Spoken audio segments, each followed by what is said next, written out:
What's going on, everybody? Good morning and welcome to PB Sports Talk Show. We are live. Luke on screen with me. Luke, what's going on? Good morning, man.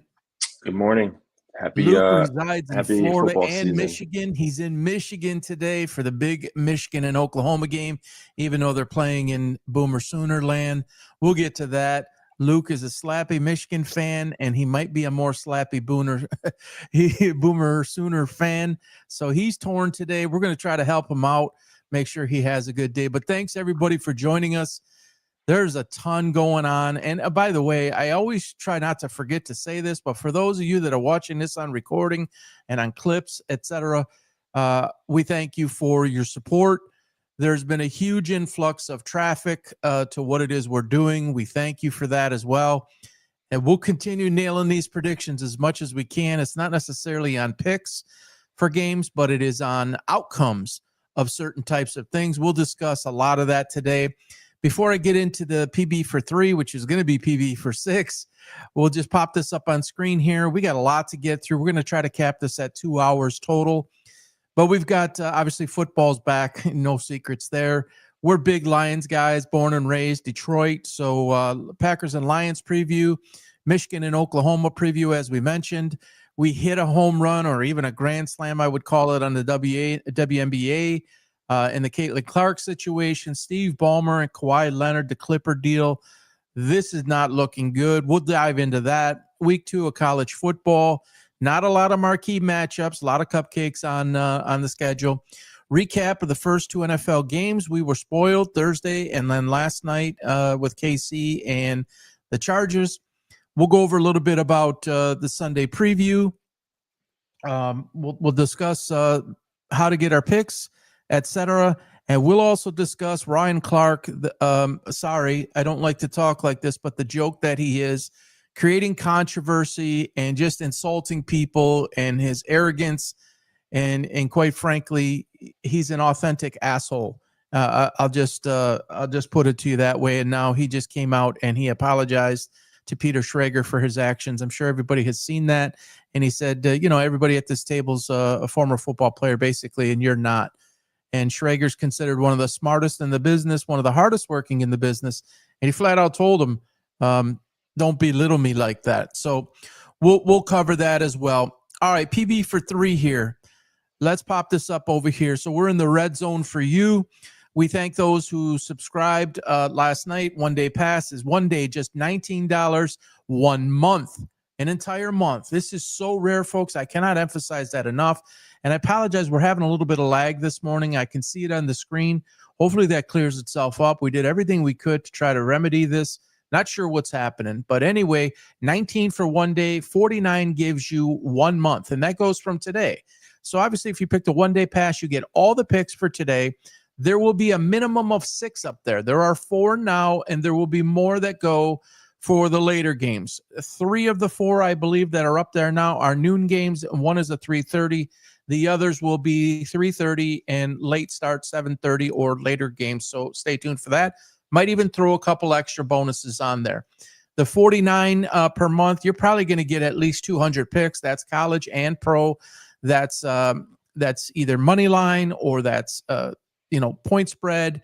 That's props. It could be parlays. It could be totals. It could be all sorts of different things. So pbsportstalk.cappertech.com. That's pbsportstalk.cappertech.com. Somebody piped in on the screen the other day and said, I'm a scammer. No, actually, we're not scammers. This is all transparent on that site. It is so strict to even be able to put picks up on the site that they'll ban you if you're not transparent or you're trying anything stupid, which we have no intention of doing that. If we lose, I'm going to say I lost. I take this very, very seriously. If you're going to give $19 or $49, whatever the number, it doesn't matter. That's your money. We take it seriously, even though our skin is not on the game and it's your skin. I got to tell you, I'll just be honest with you. I wear this inside and I feel bad if we lose. I feel very excited if we win. So we won 6 in a row. And then last night was a flat 3-3. They were all props. And when you see Xavier Worthy get absolutely laid out by Travis Kelce, and that's your number one prop suggestion on there. That sucks and set off the night. But the late addition of Justin Herbert and going over the yardage, that really helps. So 3-3 yesterday. We look to get back on the right side of things today. Hopefully 5-1. Be nice if we could do 6-0 or better, but we're going to look at 5-1. Hopefully we get that, and then the pro game tomorrow. All right, Luke, I'm going to do what we said we got to do. I'm going to review. I'm going to remove this from the screen, and we're going to dive. Here we go. Let's just go up here. I'm going to just show this for a minute. We obviously have the Packers and Lions tomorrow. We're going to start the preview there. Before I do that, I'm going to add this in right away here because everybody just needs to relax. Lions fans, relax on Zadarius Smith. It's okay. Everything's going to be fine. People hyperventilate for the last 6 months about them because they're worried about the other side of Hutchinson. So I was driving last night after the news broke that he signed with Philadelphia, Zadarius Smith, that is. I recorded this. It's a quick 1-minute clip. Hopefully there's no lag. Check it out. It's the weekend. Enjoy your dinner.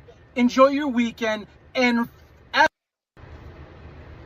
what's up, you guys, my fellow Detroit Lions fans? I just got to tell you, it's Friday night. It's the weekend. Enjoy your dinner. Enjoy your weekend. And effing relax about Zadarius Smith. This is out of control. You guys act like this is a 17.5 sack a year guy and he's 26 years old in his prime. I don't know if it's because he's a name or what. I'm 53. I'm probably older than more than half that are watching this video.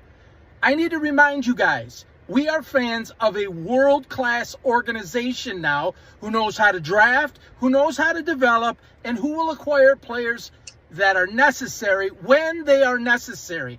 Zadarius Smith is not a huge upgrade from Davenport or anybody else they plug in now or in the future. Go enjoy a nice pasta dinner and relax. Join us tomorrow morning, 10 a.m. We'll have a lot more on this and a loaded schedule. Week 49, PB Sports Talk, live here on X, on Facebook, and on YouTube at PB Sports Talk. Have a good Friday night. Seriously, have a good Friday night, everybody. We'll talk to you soon. So yeah, everybody's freaking out about Zadarius Smith. He signed a 1-year deal with the Eagles for $9 million. I mean, you can't pay him that kind of money. Just not at this stage of his career.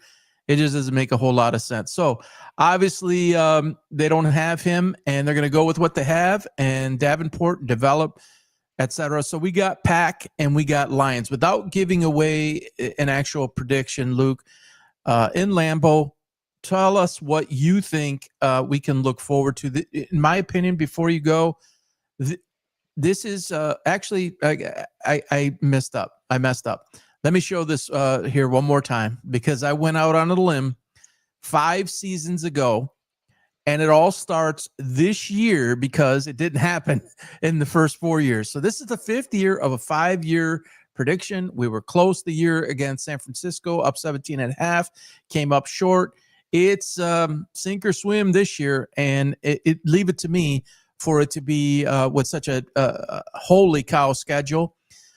So back to you, Luke, and just about this game here and your thoughts. Yeah, it's a tough opener for both teams, but I think you can look for a Lions team that comes out a lot more conservative than last year. Really? Obviously, Ben Johnson thing, yeah. Just I think the trick plays that we had and the long developing double moves and things that Ben Johnson had installed, I think that goes away a little bit. Which we loved it throughout the year, the last couple of years, but it ended up being our killer in the playoffs. So I'm not super mad that it's gone. I think we build more around the foundation that we have and lean on the guys instead of the plays, which should be a good thing. Obviously pulling for the Lions, but Packers are a good team. I had the Lions, I think we disagreed on that, but that was before Micah Parsons. I think you were 12. You were 12-5. Are you talking about the season?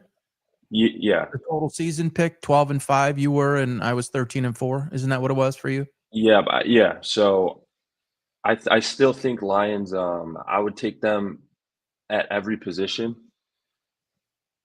I would rather have our guys than their guys. And the only thing throughout the year, the Packers' biggest, leg up is going to be that edge rusher. But we have one too. Parsons is probably a little better, but we're right there with them. That's not going to be, it's not like a huge advantage. And I know those guys don't go against each other, obviously, but they can both affect the game tremendously. So I'm really excited about it. And yeah. So obviously Lions first and foremost, but I'm always going to be a guy who calls things the way that they are, or at least the way that I see that. I'm going to say it the way I feel it. Green Bay is a phenomenal organization, extremely well coached, and they're loaded, folks. And they found a way to go get this done, and it improved their team. And we'll get to the Dallas conversation here in a bit. But people trying to tell me that Dallas got the better of the deal. They didn't get the better of the deal. I think we're about to see Micah Parsons hit another level, and people say, well, how can that be? He's going on grass and all this. That's BS. He's a phenomenal player, and now he's playing in a system in an organization that is – they will set it up, and they will lean on his strengths and just let him go and let him do what he does. Now, he's questionable. He's got the back swelling. They're going to inject that. There is no way he's not playing tomorrow. It would literally take an act of God to keep him out. Will he be at 100%? I don't know, but his 75% is better than basically 95% of the people in the league. So this is a game that is concerning to me as a Lions fan. It's on the road. It's the first game. A lot of times, it takes a minute to get things rolling. When you said conservative, Luke, I questioned you because I didn't know exactly what you meant by conservative. I was thinking you meant the running game over the passing game, but I get what you're saying now about, the trick plays and all that. And I do think we'll see a little bit over the year, but yes, I think we'll see a more conservative approach. Beat the opposing team, or attempt to beat the opposing team with what you have, where, it's almost like, and I haven't thought of it this way until just now. If you feel like you need to trick things up like that, doesn't that maybe make you think that you might not be good enough to beat somebody straight up? I mean, there was so much of it. Why so much? I mean, we've never seen that. Yeah, I think it's a lot to do with ego. I think it's a lot to do with Ben Johnson's ego. But I will say it starts at the top. You have Dan Campbell, and he's definitely a guy that's, go out there, do your job, beat your man, be the 111th, be your 111th, like conservative style. And then Ben Johnson, you could say that was a good pairing, because Ben Johnson would do the opposite of that, come out with throwing the ball to Goff and things. Or you could say it's bad. I don't know. It worked sometimes. It didn't. I know it lost us some big games. One in particular, I know everyone thinks about Washington and stuff, but there was a Packers game when Decker didn't report, or did report, whatever. It was just unnecessary to even have that happen. Just, you have the best players on the field get the ball in their hands. And I think that's just what we're going to see this year. Yeah. And I'm a believer of doing things a little bit different and keeping teams off balance. And I love Campbell's fourth down approach. I've gotten into so many crazy debates about that. And Andy Reid was in a similar situation last night. And I thought to myself, if he does not go for this right now, his team needs a jump start. They're struggling. You're basically at the 50. You're already, I think they were down 10-0 at that point. It's like, if you don't, you're going down 17-0, because you just got to change momentum. So I'm a big believer in that, but it just got to be so much. And now he's already doing it in Chicago. There's already been the film of Caleb Williams doing the same stuff here. It actually, I have the goosebumps right now, because you said it perfectly. And I'm on record for saying he's an egomaniac, Ben Johnson. And, I just think he got carried away. Like, look what I can do. And I'm so innovative. All coaches can do that. The McVays of the world, Shanahan's of the world, they can all do that. There's nothing special about it. And when it works, Oh my God, can you believe it? They threw it to Penei Sewell. And Penei Sewell is not your typical offensive lineman. Dude can run like a tight end. It's not even funny. So I get it. But yeah, I agree that we'll see more of a conservative approach from Morton. He might mix in a thing or two there, but I think you're going to see him do things different, like split Gibbs out wide and utilize him a lot like the Kamara mold and a lot of other guys, Marshall Faulk to go back, guys that we saw do that and make him more a part of the passing game. I mean, he had 517 yards receiving last year, so it's not like he did not have a lot of attempts. But I think when you see the Lions do different, you'll see them do that. But Green Bay, top to bottom, offensively, defensively, coaching, organizational structure, home field advantage, all that's going to be at play tomorrow. I'm a huge Jordan Love guy. I take a lot of heat for that. I think he's one of the best young quarterbacks in the game. They're loaded with weapons. I'm a big believer, just like you. You called it last week or the week before about Matthew Golden. I think he's a little bit on the small side, and he's not your typical, 6'3", 6'4" wideout who's going to go play on the edge and play your top corner type of thing. I think you'll see him a lot in the slot. I mean, Jaden Reed's their slot guy, but I think he's another weapon for Love to throw to, and the Lions defense is going to be tested quickly tomorrow because they can run the ball, they can throw the ball, they can get it up over the top, they can get it to the tight end. Love, if he's healthy, which is always a question mark, he's nimble, he can move, but everything's set up for a very tough game here on the road to start. Yeah, I agree. We knew the Packers weren't, going to be down and out for too long. So this was always going to be a great rivalry. It was just the Packers were just kind of in a little transformation phase. Last year they were good, but the last couple of years they were kind of coming back. They had injuries, wide receiver problems. But yeah, we knew they weren't going to be gone for long. So Rashawn Gary on one side and Parsons on the other. I mean, yeah, you took away Kenny Clark in the middle, but all due respect to Kenny Clark, he's very good. But I think you can replace that, right? Now you have two guys on the edge that can get to the middle, and guys like Goff are not mobile, so he's got to step up. But it isn't like he's going to break through the center of the line. There's a lot of quarterbacks like that Green Bay will face where they'll do different things and run stunts with those two guys and make up for maybe a lack of something or another in the middle, don't you think? Yeah, for sure. And coming from a Lions perspective, the biggest thing going into the game is staying ahead of the sticks. And because you can't versus that pass rush, you can't get comfortable at 3rd and 7, 3rd and 8, dropping Goff back 3 steps from the shotgun. You need 3rd and 3, either a handoff, a screen, a quick pass, St. Brown on a slant. You got to catch it and get rid of it. So first down, second down's huge. Need 3-4 yards. Yeah, for sure. 100. If I'm a Green Bay podcaster right now, if I'm a Green Bay fan, I'm concerned about what's on this screen right now. So if you're a Green Bay defensively, you got to scheme like, how do we stop all of these weapons? I said this the other day, and I truly mean this. I'm 53 years old. I've been a Lions fan since basically I could understand football. And I've seen all the hardship. I've seen some of the talented guys like a Herman Moore, of course, Calvin Johnson, Barry Sanders. I've seen a lot of that.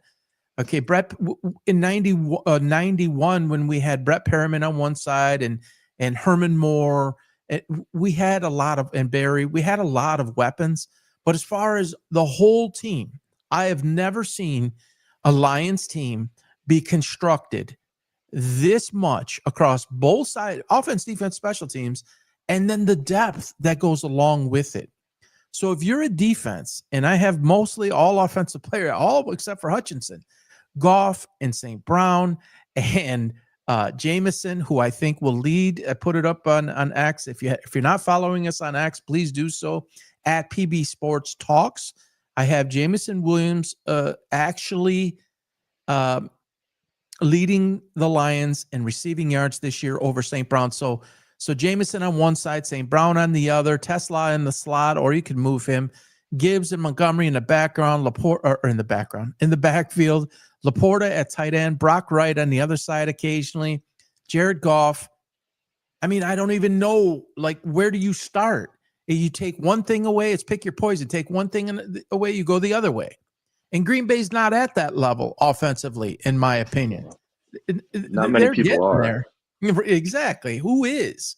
So I just think, and it's a 425 game in Lambeau Field. It's like, I'm going to be chomping at the bit all night. And like, you get up and you watch your whatever shows and do the picks and stuff. And then it's like, I just hope everybody realizes that as a Lions fan, what we are witness to. It's the greatest team. You could say on paper, but you can say performance now because of what they've done over the last 2 to 3 years. And folks, I'm going to look directly at the camera here. I'm going to go out on a limb again. The Lions are going to the Super Bowl this year. Will be in the Super Bowl. And no one expected 4 years ago for us to even be having this conversation. What I've heard over the last week to two is that the Lions have regressed. The Lions are going to regress. Expect them to take a step back. Luke, I got to ask you, I don't know, did you hear those quotes? Have you seen some of these quotes? Yeah, of course. It's terrible.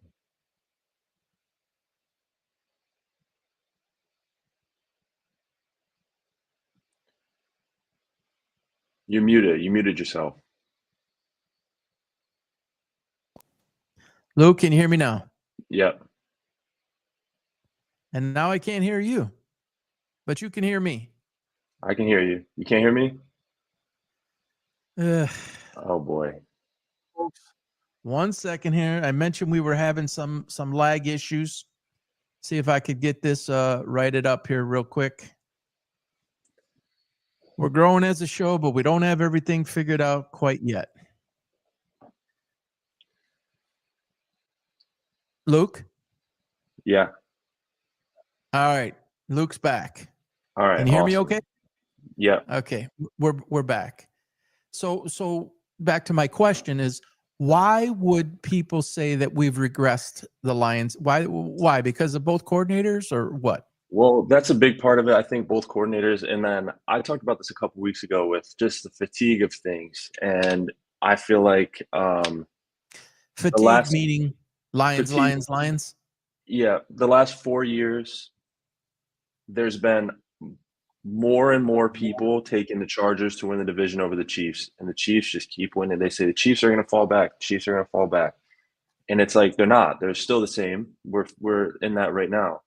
You know, and it just happens. I think people want to make that bold call, and the coordinators, I mean, I understand, but where did we get worse? We got better everywhere. I mean, if we stayed the same, we got better because, I mean, it's just more experience, more reps. So I don't see it. I don't see how we got any worse anywhere. I put out a poll and didn't get many responses because I did it like kind of half-heartedly, but I said, if Ben Johnson made an announcement and said, I made a big mistake, I need to resign my position as the Chicago Bears, if you're a Lions fan, would you take him back? More people said yes than no. I believe the loss of the two is Aaron Glenn. That's the bigger loss of the two. But Shepard was there. You know, Morton wasn't there. But Shepard defensively, you're grooming that guy to take that spot. Now, there's maybe some language, there's some tendencies, there's some things like that. But conceptually, I think he's going to resume and pick up right where Glenn left off. What he will do in game in those changes, I think that's yet to be seen. You might see some differences there. But everybody, you have to remember, it. All due respect to Wayne Fontes and some of those other guys, you have Dan Campbell is there. He will make sure to right the ship. He's not going to let things go off kilter. What he did with Anthony Lynn is a very well-known coach in football. He's been to a lot of places. He took the play calling duties away from Lynn because he didn't like what he saw. So if he sees something that continues to go wrong, if he can't fix it, like with Shepard, he'll fix it. You see? So I think people misunderstand that they're not just talented on the field. They're talented in an ownership now. And front office, the GM role, the coach's role, Spielman's there. There's so much there that they will right the wrongs in motion. So there's no window. I don't even want to go down that road again. But it should be a hell of a game. I can't wait to see it. Super, super, super exciting. And this whole schedule deal, again, I'd rather have it this way. I really would. It's real. It's authentic. We want your best shot. We're going to take your best shot. If you're playing a bunch of softies, the chances of you playing soft are greater, don't you think, Luke? Yeah, for sure. Battle tested is a real thing. And I know it's the NFL and you're going to get people's best no matter what. So, but yeah, you want the best. You want the best. This could be the first or third time they play these guys this year. And yeah, I did want to add though, that just generally in football, the defense is ready to go and at full tilt before an offense, especially an offense with a new coordinator. So I love your take on Lions to the Super Bowl. And I just want to say before the game, if it looks a little sloppy, if it is a little messy, I'm not worried at all. I think if Green Bay is a tough team to figure things out against or to work out your kinks or to try things for the first time. So, who knows? I think that's why people are leaning more towards the Packers. But I lean more towards this isn't college. These guys are pros, and they'll figure it out. There shouldn't be a gap, And if there is, maybe figure it out for the second half. You don't need a whole week. Yeah, and I think, about 7:30 tomorrow night, you're going to see panic in one of two places. You're going to see panic in Green Bay that says, we just lost to our division opponent. Again, we lost to the Lions. Oh, we went out and got Parsons. We got beat by 10 or 7 or whatever it ends up being. And it's like, holy shit. And if the Lions lose, it's like, oh my gosh. See, we told you there was going to be a drop off. Let's say what you just said is right. And it takes the offense more time.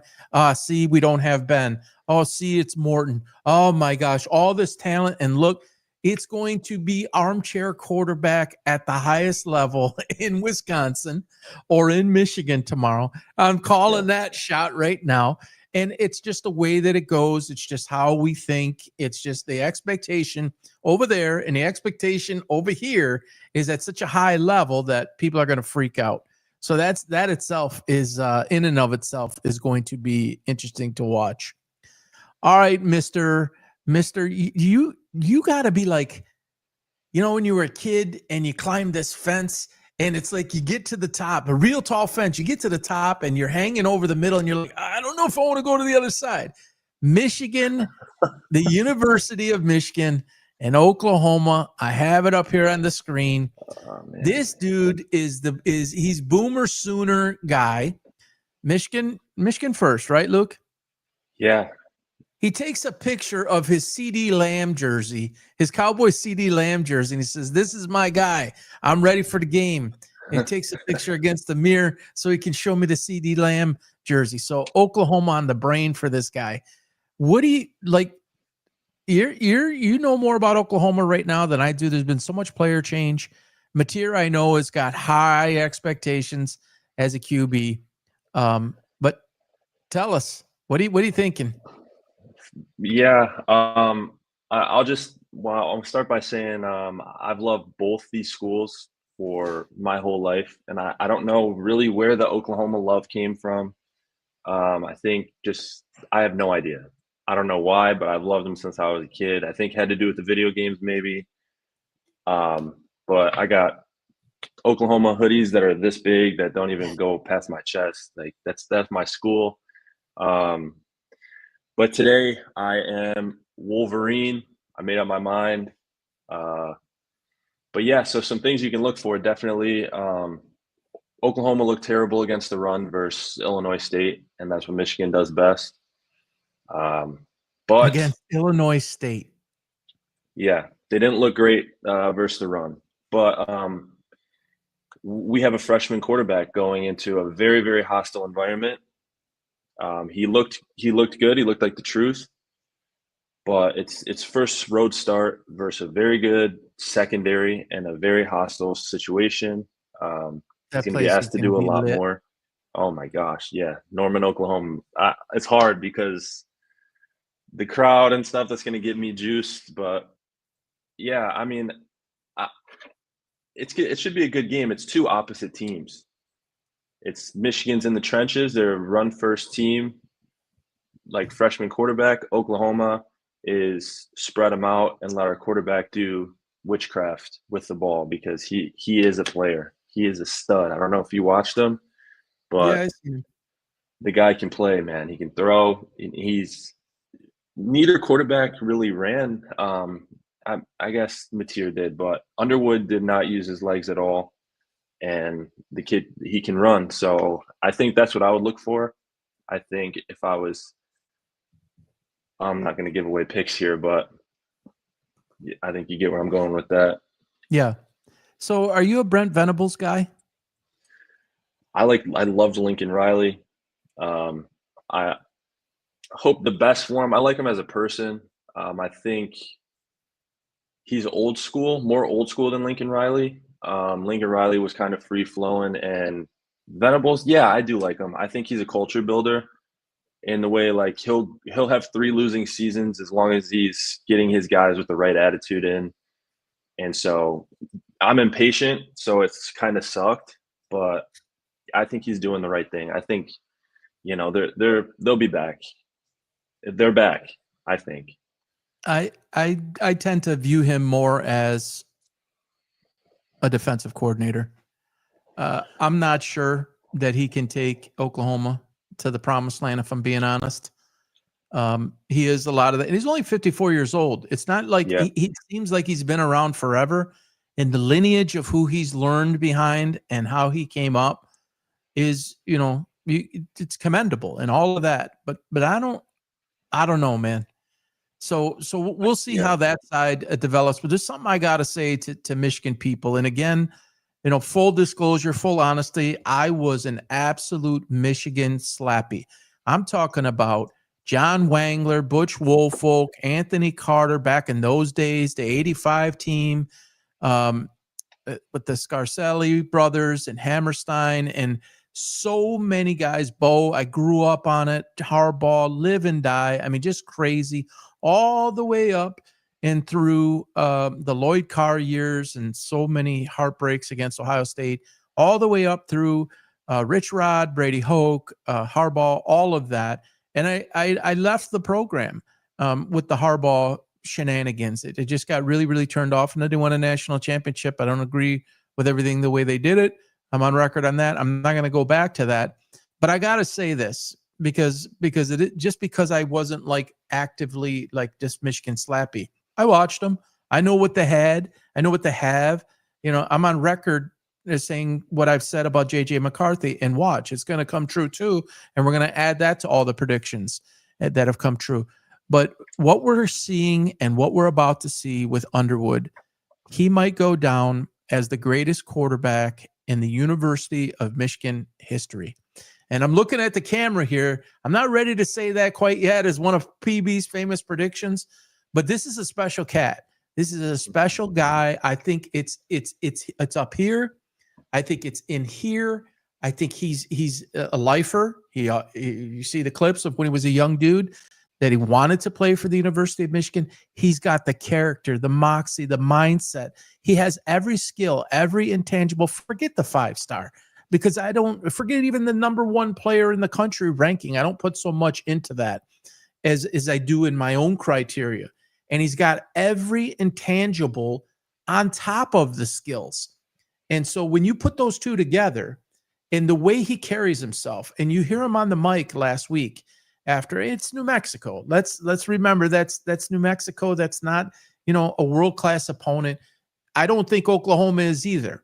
But the circumstances and the environment and where he needs to go tonight, or where he is and what he needs to play around tonight, I think you're going to see the character of that young man come through in that moment. He's schooled for this.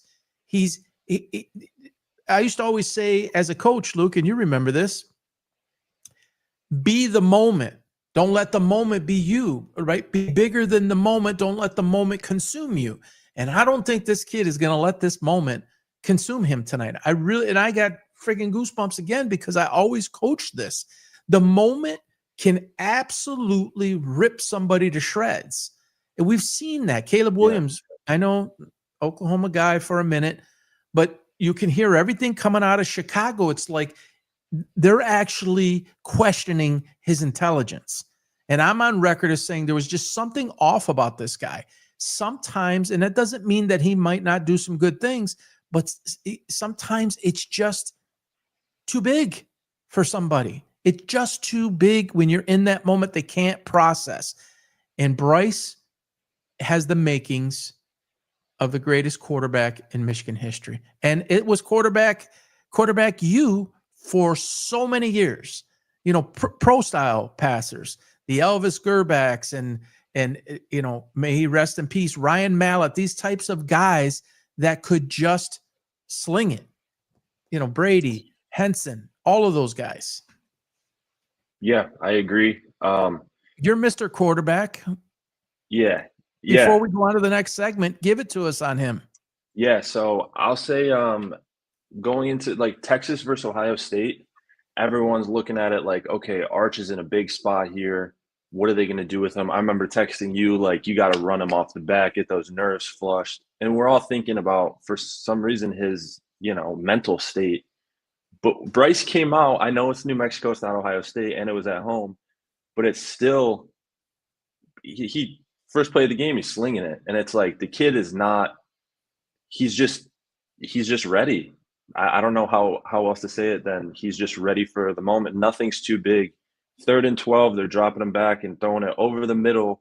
He was making layered throws, and I don't know if I need to go into explaining that, but that's the hardest thing to do as a young guy. Go ahead. No, I think that's a good thing. Tell our listeners about a layered throw. So a lot of times, I mean, the biggest difference they say from high school to college, because you got to remember the last time this guy played was versus high school team, New Mexico. Okay, but still. So the biggest difference is speed of the game, speed of the reads, and the size of the players, reaction, things like that. A layered throw, everybody can hit a drag route except Arch Manning on 3rd down.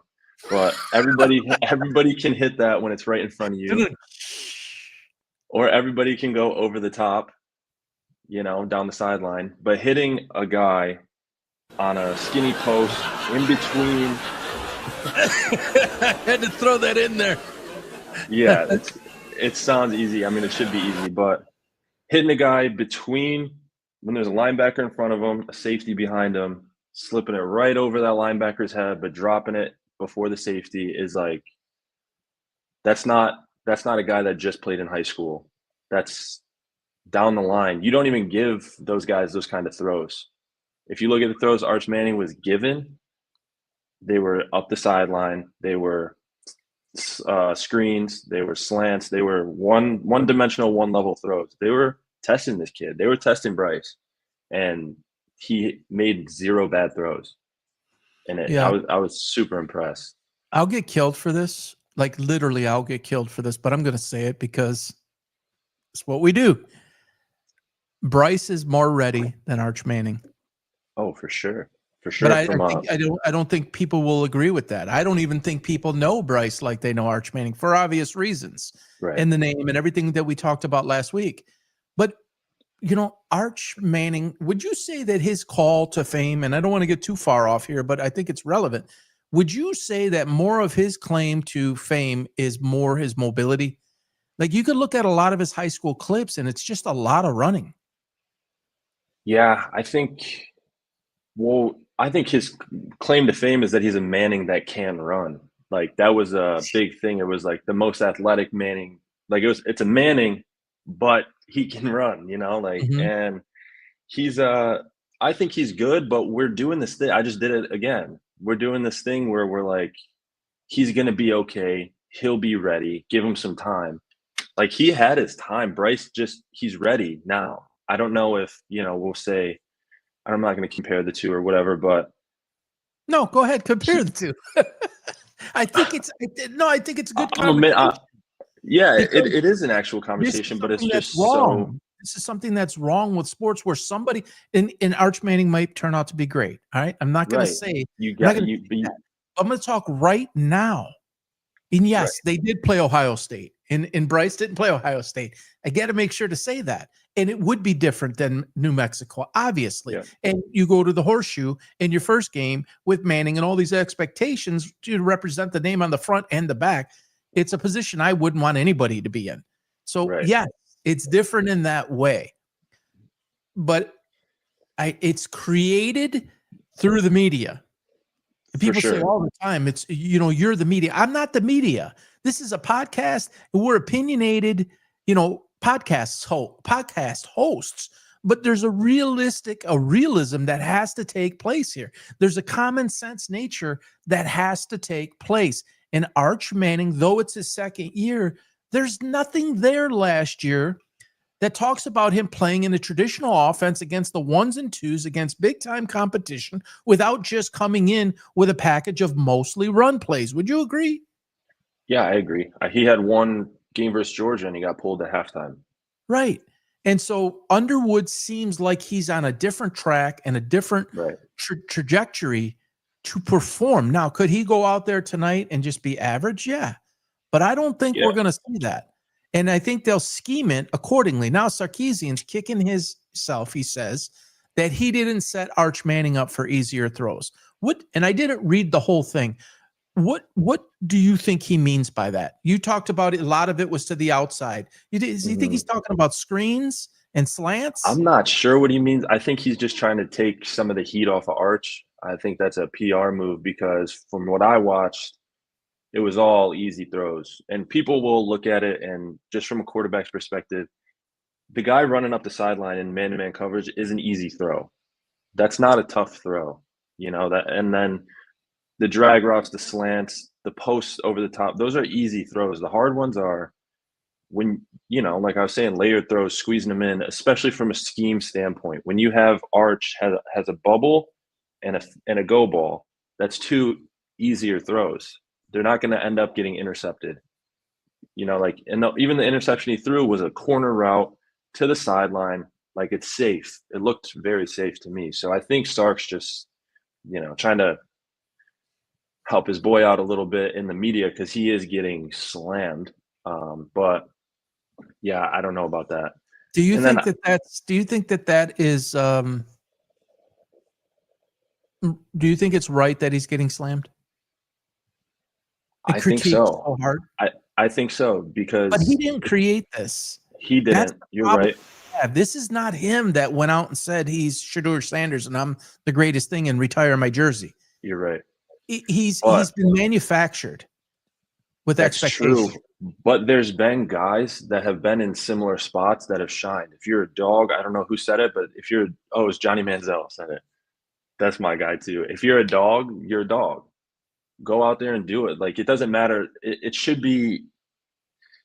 There's certain times where there's certain types of competitors where they look at that situation that he was in as a positive and not a negative. Like, you can't. I sent you Johnny Manziel's stats versus Alabama that one game. That's a freshman too. That's a guy that's slept on. People go in and dominate those type of situations because they see it like, okay, we don't have anything to lose. Arch had a lot to lose, so it's hard to say. But you're right, he didn't create it, and he didn't ask for this. But we talked about this last week. You could say whatever you want about Manziel. He did not have the pressure that this guy has. I don't know. That's what I'm saying. He didn't have anything to lose. Listen, Peyton Manning had a lot of pressure because of who his dad was, right, at Tennessee. And everybody said he didn't live up to it. And then obviously he went on to the pros. He always had this expectation.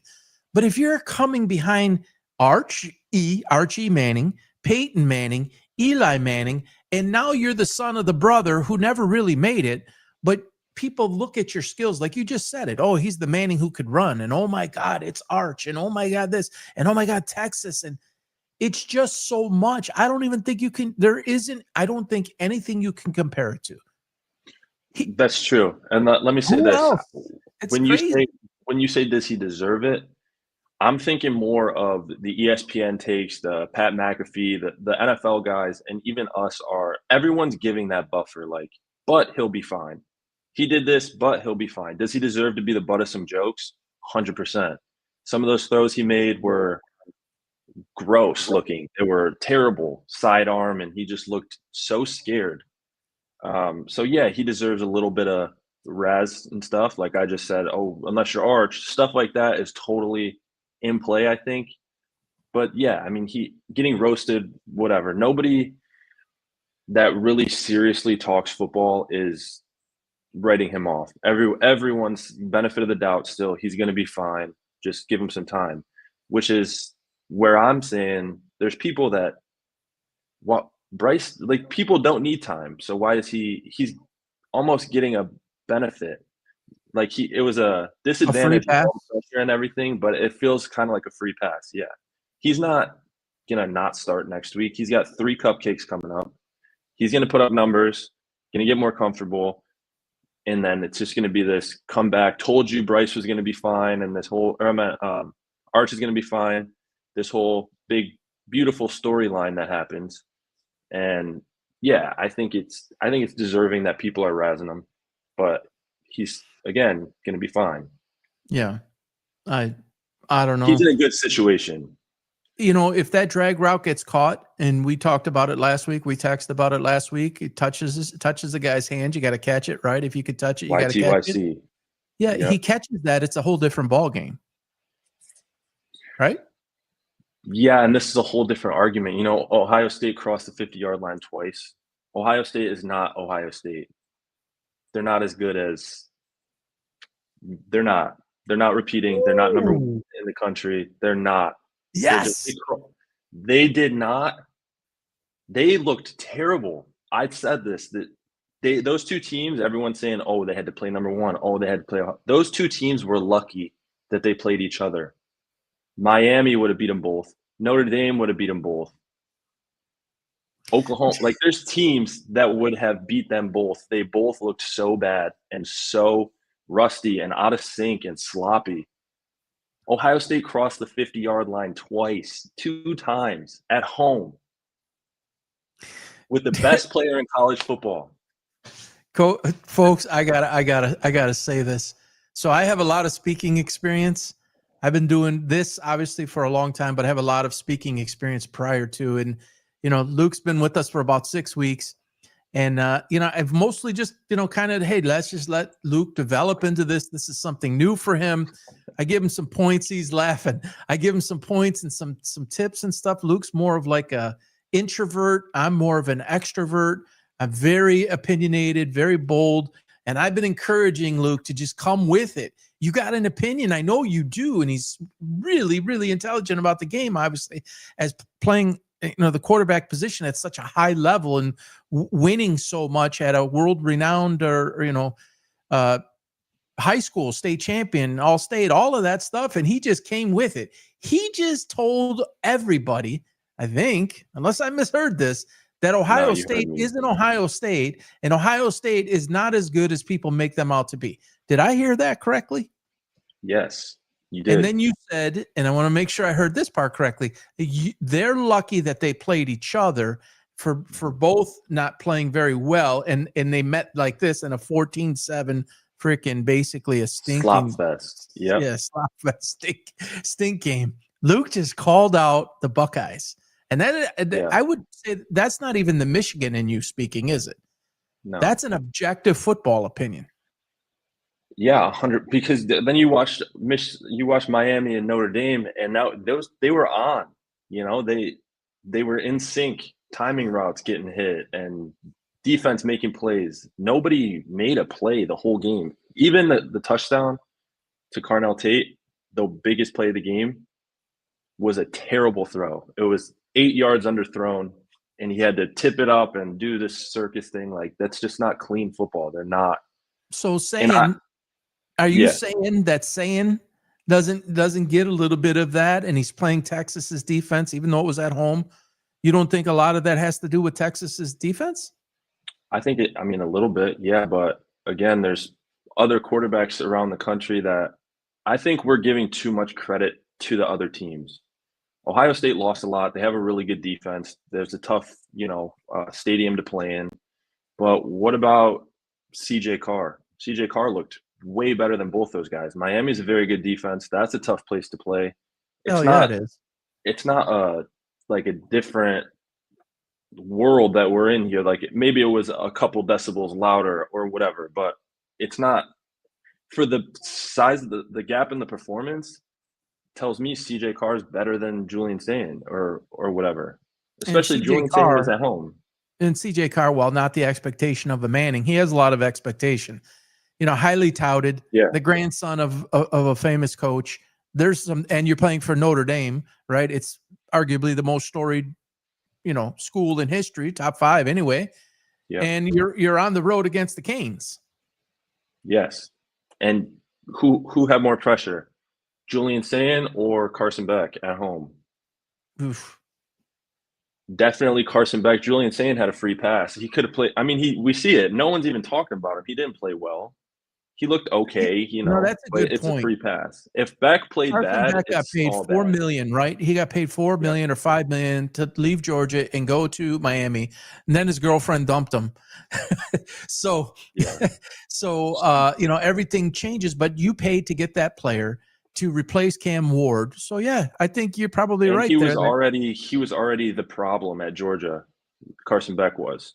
So this was his chance to prove like, oh, what went down at Georgia wasn't my fault. Like, because it's like 50% said Beck played well, and he didn't have the right things around him, which I think that's what it was. They led the country in drops, bad play call, whatever. So he got the chance to right his wrongs a little bit there, and I think he's going to be good. He did good. The whole conversation about him changed. It was he's not good, or he was like a Jake Fromm that was super good early and then just fell off, but Beck's still here, and he showed that. He got the chance to show it. So that's an interesting take. Pro prospect, leaves Georgia, goes to Miami, $4 or $5 million to go there. Miami, he's following Cam Ward, which is not an easy thing to do. Number 1 overall draft pick. Everybody's just going to compare. People thinking that Miami should be better than last year. Cristobal growing the program. They got a lot of talent in there. If Sayin came out, they would say he lost to Texas, right? Yeah. So is his first start? Or he's a free play. Yeah. Beck was the Heisman frontrunner at the beginning of this time last year. He was the Heisman. And I actually think he's a very good quarterback myself. Yeah. I think he has a lot of the pro intangibles and skills necessary to be successful at the level. He's prototypical in a lot of ways. He needs to put it all together this year. No question. He needs to stay healthy. We'll see how that all plays out, but that's just very interesting. We got way off track there. But Underwood is a world-class talent. And our friend, John Frischella was one. There were others. Shout out, John. Love what you're doing, man. If you ever want to see someone break down the quarterback position and break down film, John Frischella, look him up on X. He's absolutely terrific. He's got a storied history with Bleacher Report and a lot of other outlets. Great young guy, and congrats again on the newborn. I just think that Underwood is kind of under some kind of radar, and I'm not sure why.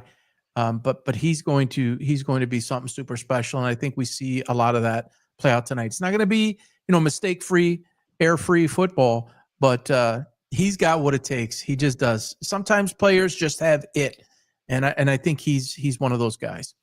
Yeah, all right. I think that goes away tonight. Just to say, I think that under the radar thing goes away tonight, good or bad. Nobody really wanted to watch Michigan versus New Mexico, so. The whole country, there's only one game to watch this week. And it is amazing. There's not many top games.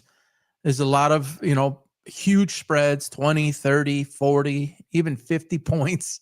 The Penn State's favored by like 42.5, something like that. Texas, obviously, they're playing nobody.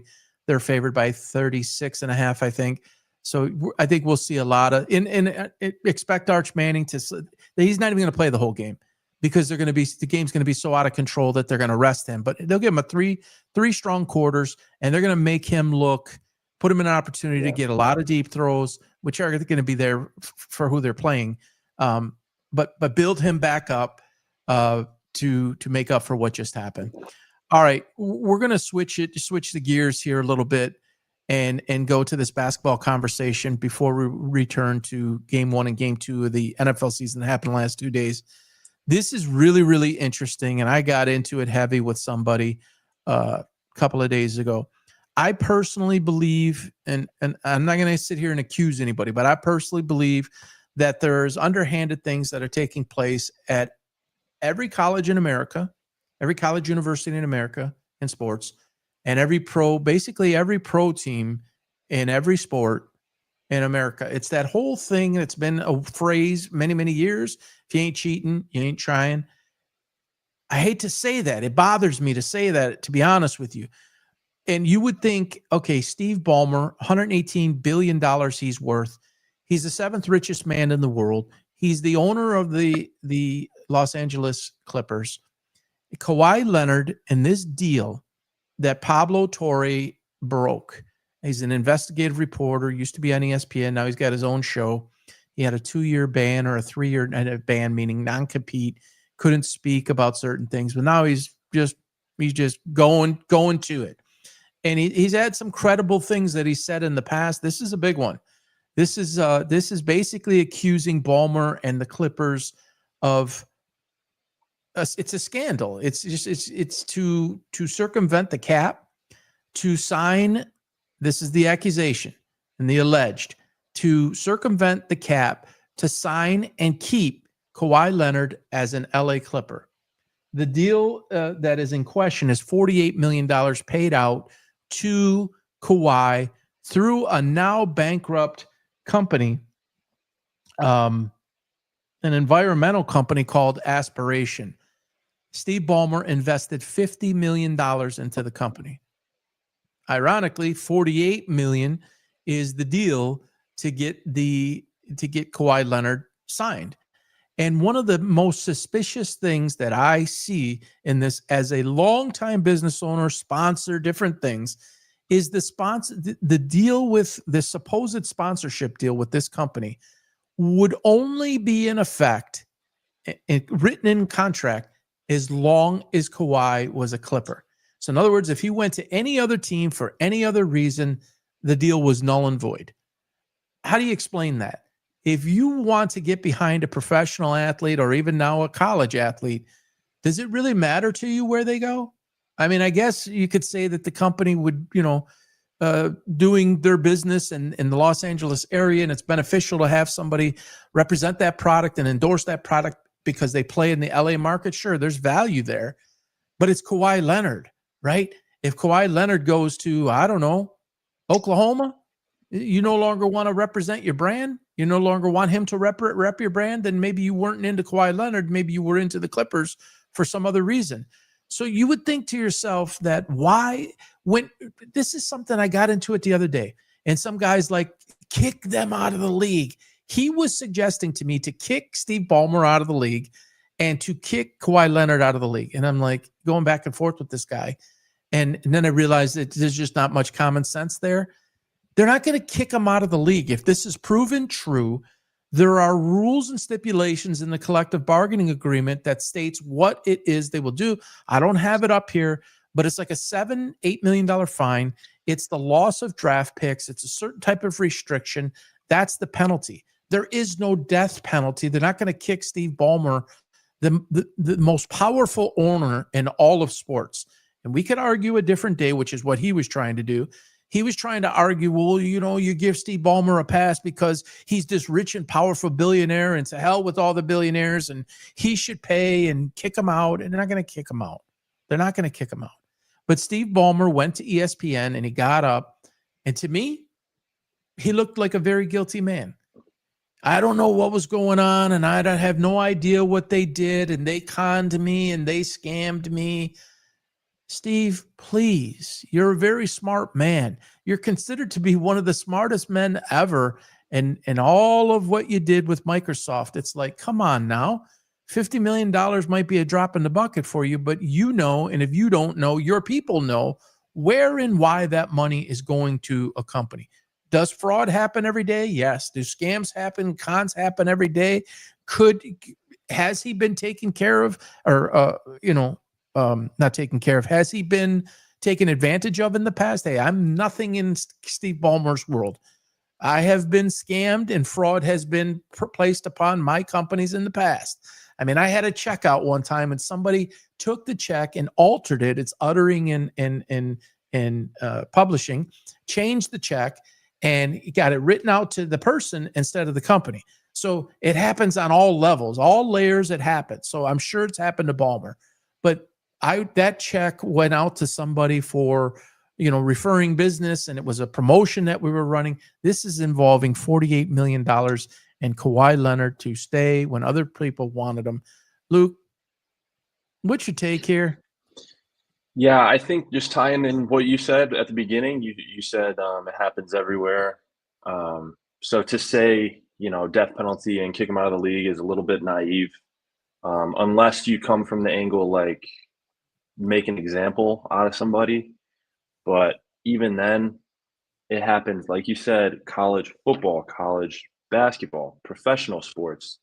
It happens all over the place. And the question is if you get caught or not.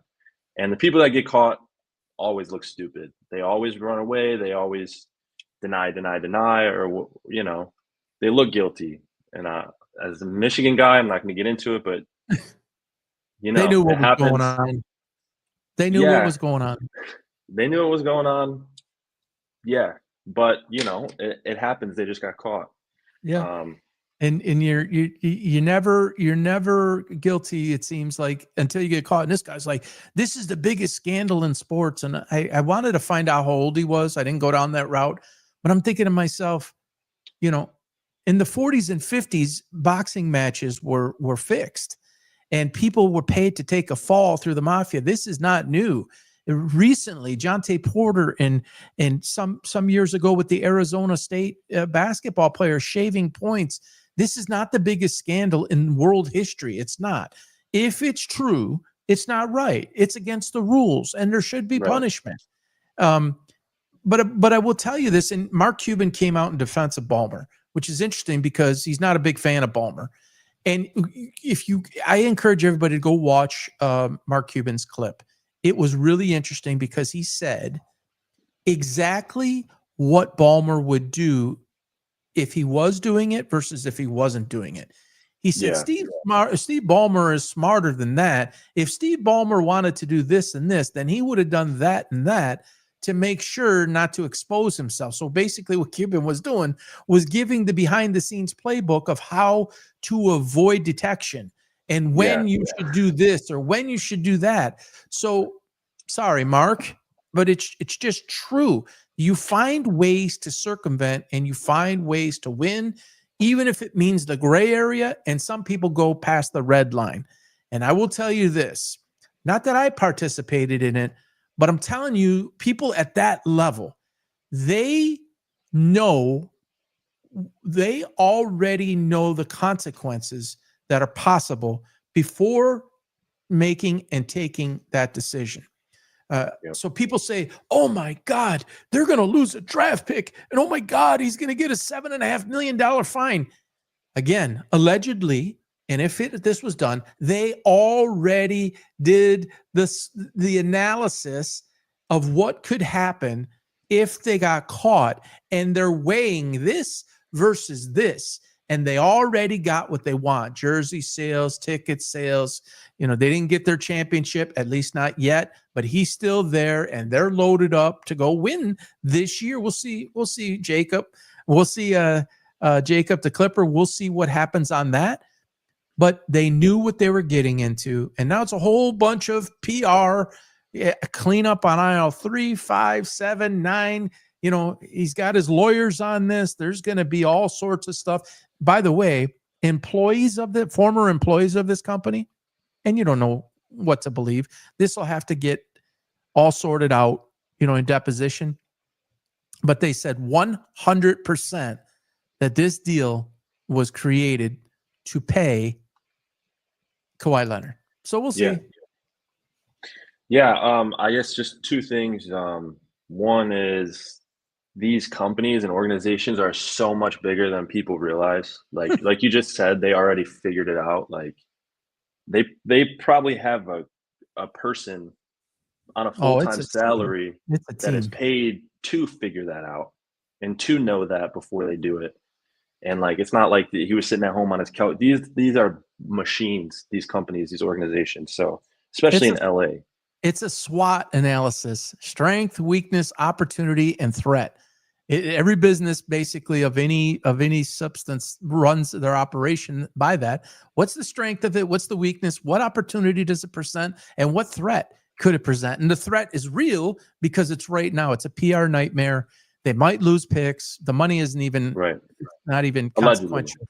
Yeah, allegedly. It's not even consequential. It's not substantial in any way to hurt anybody. And they're not going to take the money away from Leonard either. He may get fined in the deal. We'll see. But So if he it's got known, the money. He got the money, and the deal is like an endorsement deal, right? Because I saw something that was saying he's never posted anything about this company or said anything about it. yeah, it's a I'm no-show. under the It's a impression no-show job. Is what basically that just means. That means somebody's paid. It's a no-show job. It's like a lot of times when you need to do something in payroll or something. This happened a lot through COVID. People were paying and putting up false names to pay for people that either didn't exist or were real, but they didn't actually show up and do the work. So you're getting paid for a no-show job. In this case, he's supposed to be a endorser of the company, and he never, to our knowledge and what's been reported, he's never did any commercials. And then wasn't a spokesperson for the company. So it's a no-show job is what it's called, or a no-show endorser. It's just a way to funnel money to him. Yeah, it's allegedly not real. It feels like allegedly, yeah. So and the who knows company what was happens. short-lived and is now bankrupt. So it might have been a shell company. Well, it'll all come out at some point. When, we don't know exactly, but it'll come out if it was a shell company designed to funnel the money through and get the deal done. They didn't go over the cap. He's got a no-show contract in the NBA too. He never plays. I did the math the other day. He has missed 2 years to injury, legitimate injury, the equivalent of 2 years, and the equivalent of literally 20 games under 4 years with legitimate injury and load management. That's a true story. 2 years he doesn't play. of load management. 2 years and 2 years of just about 2 years of injury, just under 4 together. Like, dude's super talented, and I loved him when he was young, but the drama that comes with that guy, it's like, which is so weird. It makes you wonder if this is true, why they would even do this with this guy. Yeah. Yeah, but he's the most quiet guy of ever. So it's like he's not the typical like, oh, he's a media problem. No, I've heard him talk 6 times. Yeah, he was at he was at I think he was at the tennis match, the U.S. Open yesterday or the day before, and he's in the booth and he knows because there's cameras, there's a TV in there, and he's got his face kind of covered like this. Like he's like that normally if nothing's going on. He's just an unassuming guy, introvert, doesn't like a lot of the attention. He's quiet. And he probably didn't want this. But if anybody thinks, if this is true, that Kawhi Leonard did not know that this was a possibility, that it would be exposed, and that you're now vulnerable. Do you think it's close to 0% chance that this is just a coincidence and he actually signed that, and it's close to 0 probably? Again, I got to be careful what I say. Not that I'm some big guy and they're going to come after me, but I would say there's some there. I believe that there's something here. I really do. And Pablo Torre strikes me as a little bit of a sensationalist, but he is a sports investigative reporter. And I'm not naive enough to think that these things don't happen. I opened up the conversation by saying that everyone's looking for an edge.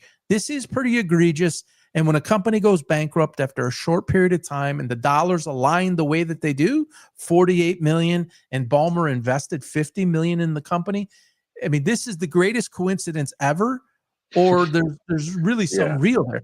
He's invested in many companies and he's been screwed. He said it, and I believe that. He's been screwed many times. I mean, I'll just say this. I've helped people try to get their license back that had a license suspended, and I paid for all their attorney fees to try to, and I'm talking like $1,100 one time, another $500 another time. And the dude left me high and dry, and I never saw the money. And he quit the job and still driving around, as they say, riding dirty, and it never did anything. This is on a small level. It's peanuts. There's been many other things that have happened that are larger amounts than that, but this is not out of the realm of craziness that this would go on. The number is the number. And if you want to keep the guy and you can't sign him to stay under the number and you don't want to let him go, this does not surprise me. Yeah, and you have the money yourself. It would be, it's the money is in your back pocket. It's It's how do you make it look? How do you make it look right? And Pablo Torre might have just uncovered just the latest way that people try to circumvent. I'm sure it goes on language. That's actually the language in the salary cap. Is the penalty shows if there's any attempt to circumvent the cap and go around what the rules are, there's a lot here. And I think we'll see it come out. And Ballmer, mostly unmarked, usually when you're the 7th richest person in the world, you got a lot of checkers that follow you, right? Because it takes a lot of stuff to get there. And he's, kind of a crazy guy and crazy fandom, and the way he acts in the stands, and his face is always red and wants to win so bad. He's a really type A personality. Man, he looked bad. He looked bad trying. I had no idea. And it's just like, Ramona asked him the question, and I give her credit. She's like, but you invested $50 million in the company. And he's like, but I do that a lot. I was scammed. Well, that's going to come out if he was scammed or not. And if he's lying after lying, that usually makes it worse. So we'll see. Yeah, and there is layers too that, like, I've just recently started to realize this as I'm growing up. Like, if I was 17 right now, I'd be like, okay, he himself made it. Like, I pictured it like he drove to this place, put $50 million on the briefcase on the desk, and said, like. But he has consultants, he has people going through this to say, it's just so layered. And I've never realized how he's big 26, guys. I'm 53. I'm double his age. He's learning how the world works and how people, when they want to get certain things done, how they do it. This is one of the ways to get somebody some money through other avenues. And this is legitimate stuff that happens all the time too, by the way. And long before any NIL, like, in the professional world, in business and marketing, you pay people to endorse your product. It happens every day, all day. I mean, I paid people to endorse our product in our company. There's offers right now for people to go market our sports picks. So it's a part of doing business, but there are illegal ways of doing it. And if this is one of them, it's going to come out. It's going to look bad for him.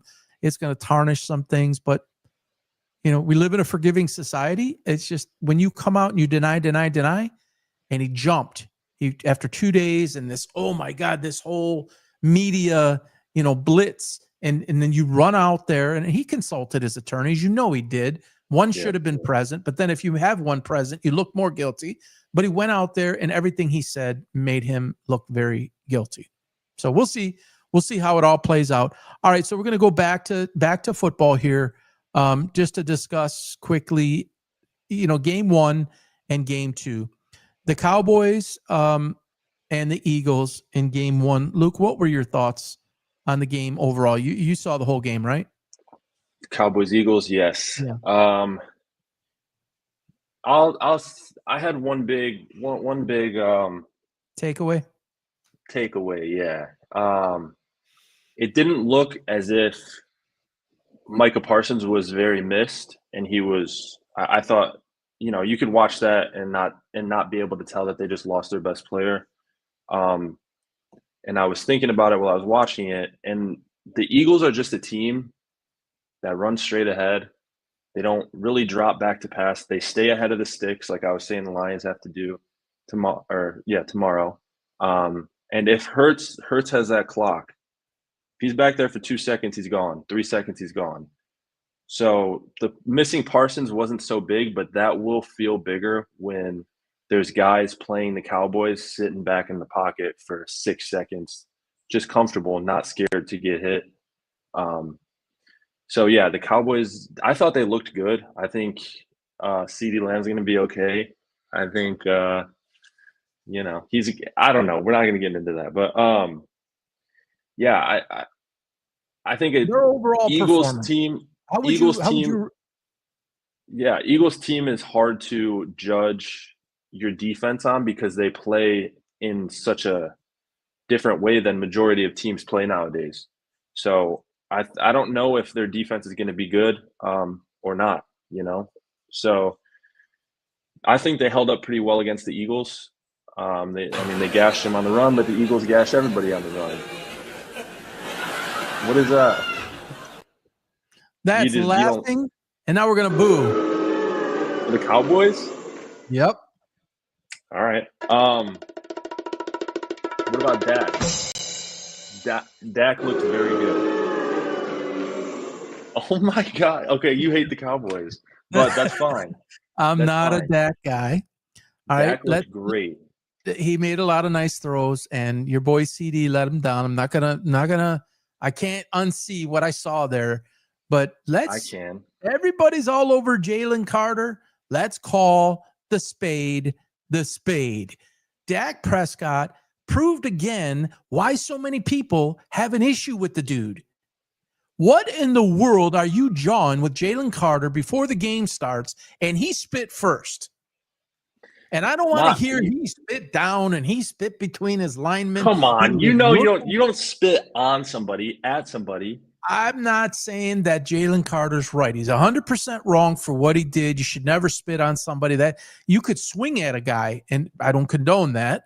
But that's better than spitting on somebody. Yeah, spitting is as low as it can get. But anybody who thinks that Dak Prescott did not spit in the direction of Jalen Carter is fooling themselves. He looked at him, he nodded, and he did that. He casted, and reeled him in. Mr. Quarterback, what is Dak Prescott? What the F is he doing? You're in the first game. You're on the road. You're playing the defending champions. You're coming back. You're always injured. You've underperformed. You're arguably not in. I'm going to get fired up now. He's not arguably not in the top 15 quarterbacks. Your whole franchise is in disarray because of what just happened. You're the freaking quarterback. What are you getting into that? Lead your team. Manage your team. You got enough on your plate there. And I understand enticing, somebody to take the second shot. A guy obviously that is a loose cannon. A guy that is Okay, so Dak Prescott deliberately said, let me see if I can get under Jalen Carter's skin. He's their best player defensively, and let's see if he emotionally reacts and gets kicked out of the game. Is that what you're telling me Dak Prescott was doing? I think it's a mind game. I will tell you, yes, that does happen, and yes, people do try to do that, but you're the freaking quarterback of the Dallas Cowboys. Yep. Lead your freaking team based on effort, based on production, based on results, and be a leader. That's not leadership.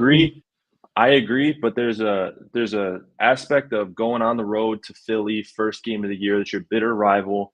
These guys have they didn't just meet, they were jaw-jocking in the last 30 years. And he had something to, and Jalen Carter was walking. I need a button. How come you're the only one that gets a button? Jalen Carter's walking in a place that he's not supposed to be. I'm putting water all over what the hell you're saying. All right. I got to give my own buttons, man. But I'm telling you, you got everything on the line. You don't have time to be playing these silly side games. You want to show up Jalen Carter. You want to get him frustrated. Beat him. Yeah, 100%. When he's all over you and he's hanging all over you, get the ball off and complete a pass. That'll do plenty. I hear you, but he never even left his huddle. It he doesn't didn't matter. even. He was spitting at him. The film is there. It doesn't lie. Did he walk up as close as Carter did? Nope. Did Carter take the bait? Yep. Did he? This is not to. I'm not condoning it. I'm not like saying he's not guilty. He's guilty, Okay. and he should have been kicked out of the game. And I was surprised. If I'm being totally honest, I'm surprised they ejected him. Not because of who he is, or because it's the first game, or because it's the NFL.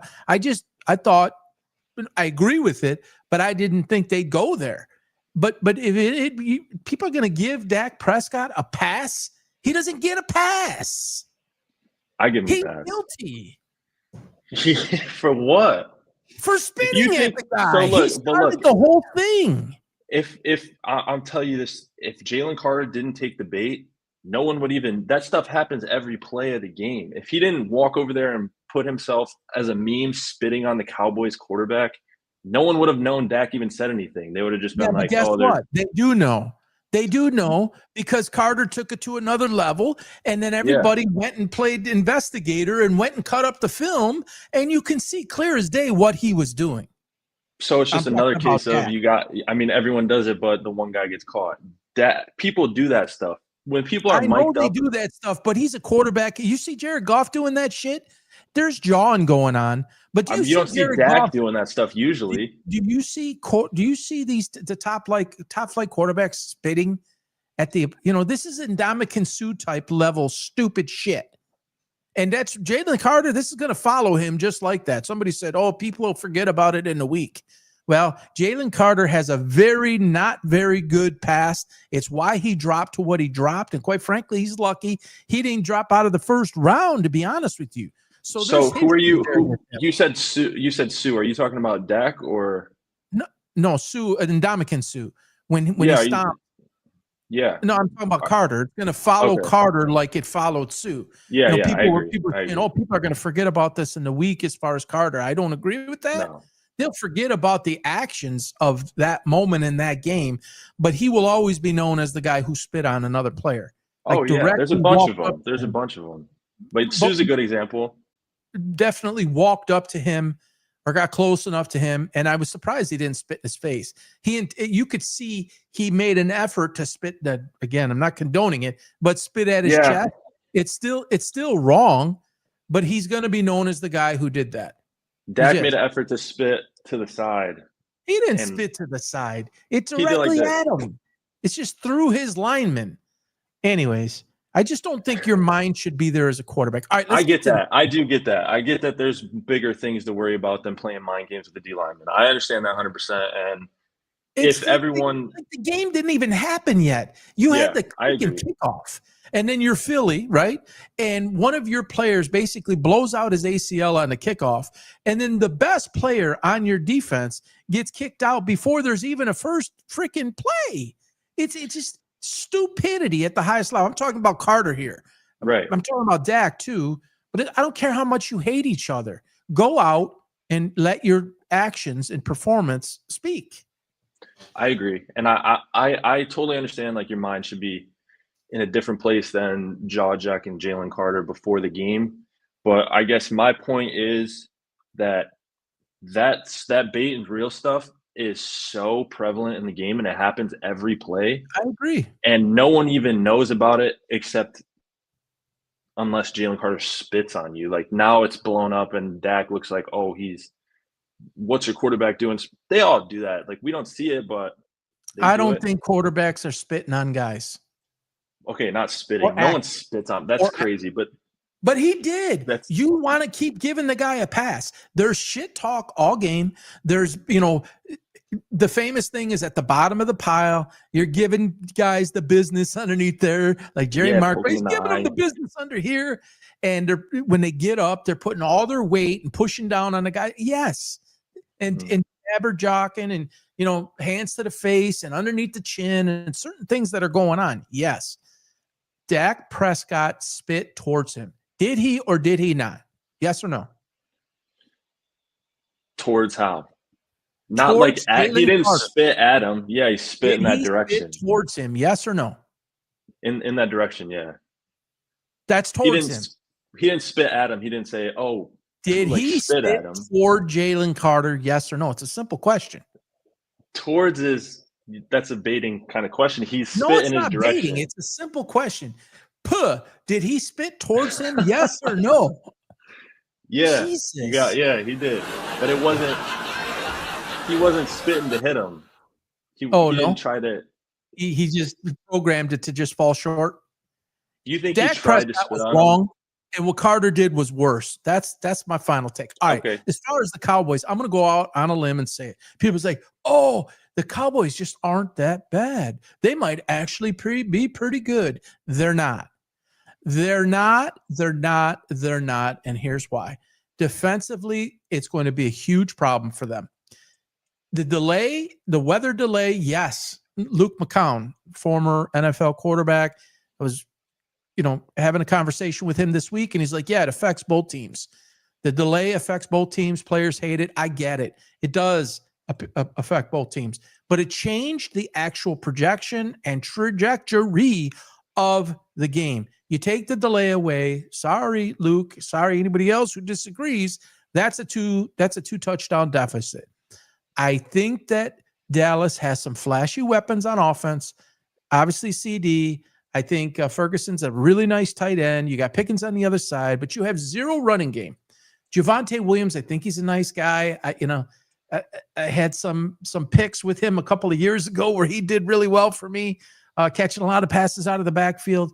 He's not the answer. Miles Sanders is not the answer. It's Jaden Blue time. They better get him ramped up really quickly. I think there's some offensive line issues there. I think Pickens is going to be a problem. And Luke McCown said that I was being presumptuous and not in a good way. That George Pickens, maybe the scenery will do him some good. The scenery change from Pittsburgh to Dallas. I don't believe that. I agree with what you said the other day, Luke. He's a goal ball guy. He's a deeper goal ball guy. He's not a full run route tree guy. I think they're going to try to make him that. He's going to be the number 2, if not the number 3 option on that team. Dak loves to throw to the tight end, and they have a talented one. And CeeDee Lamb is CeeDee Lamb despite those drops. It's Lamb 1, it's maybe Ferguson 2, and then it's Pickens. And Pickens will show his true colors. Mark my words. He thinks he's a number 1 and should be distributed number 1 targets. I don't think it's going to happen. It's going to be a constant theme and issue. They will put up points, but others will put up more. And they can't run the football. So as teams start to scheme and stop some of that stuff and take the field away from Lamb, which is not an easy thing to do. And yes, Dak put a lot of balls right on there, and he had three or four Drops. major drops. Three, and he fell once. So yeah, 4, you catch those, and maybe it's a different outcome. But Philly they couldn't stop him, and you take away the weather, it's two score game. So I'm not all this and that about Dallas. I am about Philly, and you take Jalen Carter out of the game. Okay, that changed everything. Did that change everything? But you can't say that. He took himself. That's like a part of the team. Like that's like bad behavior. No, I'm not saying that. Forget how he exited the game. If Jalen Carter is in that game, is Philly a better team? Yes. Is it harder for Dak Prescott and the Dallas offense if Jalen Carter's in that game? Yes. All right. Now he created it. I'm not going to say he didn't. He's out of the game. Yeah, I'm not even talking about Dak. I'm saying like as a team, as a franchise, that's part of it. Like you guys are going to get yourself taken out of games because you can't control yourself. That's like I agree, but that's a separate issue. I'm just telling you, if he didn't do something stupid, Dallas doesn't even do what they did. That's my opinion. He's a player. He's good. He's the best basically the best at his position in all the NFL. Would you agree? Yeah, he's good. Top 2 or 3. He can change outcomes of games. And Dak Prescott isn't as cozy back there if Jalen Carter's in the game. I think that's undeniable, and it's not even up for dispute. So, yes, he created that. But all things being equal, no weather delay, Jalen Carter, the circumstances are you got to go play the game. I got it. And Philly still played the game, but it's almost like they toyed with them. And if none of that stuff happened, I think it's either they were an 8.5-point underdog for a reason. And Philly, both teams equal, is without question winning that game by more than 8.5. It changed everything. So Yeah, I wouldn't get Philly it. Wouldn't does. ever- Philly beats people though, man. Like we give Texas a pass for playing Oklahoma first. Cowboys played the best team in the league first. Is there any leeway there or no? No. And I think you I can think they take looked a away lot better than I expected. Okay. Did you expect any hangover effect by Philly, as is typical for a team that wins the championship? No, I didn't. I don't You think they're didn't? built that way. No, But they're not. They don't. They're not that. That's not their identity. They're like Jalen Hurts, Saquon Barkley, Sirianni. They're not the. They're not the type. I They're agree. not. But there's also, no matter what type we are, there is a natural mental letdown that takes place that we don't have control over, no matter how bad we try, versus a team that's coming out and they just are, they're just everybody. We're going to destruct everybody. When you win that much, there is a natural letdown, statistically and scientifically proven. I do think that there was a little bit of that, but they actually played better than I thought that they would. Who? The Eagles? Philadelphia, I think, negated a lot of that, and a lot of that goes to Sirianni. You can reduce that, but I think there's a natural let up, and I think we saw a lot of that after the delay. I really do. Yeah, I think I think, like you said, you can deduce it. I think they're built in a way that deduces it to the max. Like I was not like picking games. I wasn't thinking, oh well, the Super Bowl hangover. Like they're not that kind of team. But I was thinking nobody wants to play for the Cowboys. Like you can't get around that. People don't want to play on the like people want out. They're sick of Jerry Jones. They don't. That's where you're like, okay, this team is just going to get destroyed. People are out there. They don't even want to be out there. And they looked, like they wanted to be out there. They played well for my expectation. I thought it was going to get ugly and it was going to get embarrassing how they couldn't stop the run. And it kind of was. Hurts ran all over them, but I think Philly could have done anything. I think Philly could have done anything they wanted. Yeah, I really do. That's fair. They could have. They didn't even throw the ball. Sometimes you play down. You know this. Sometimes you play down to your level, and people will blow me up for this. And when it gets cut up, they'll blow me up for this.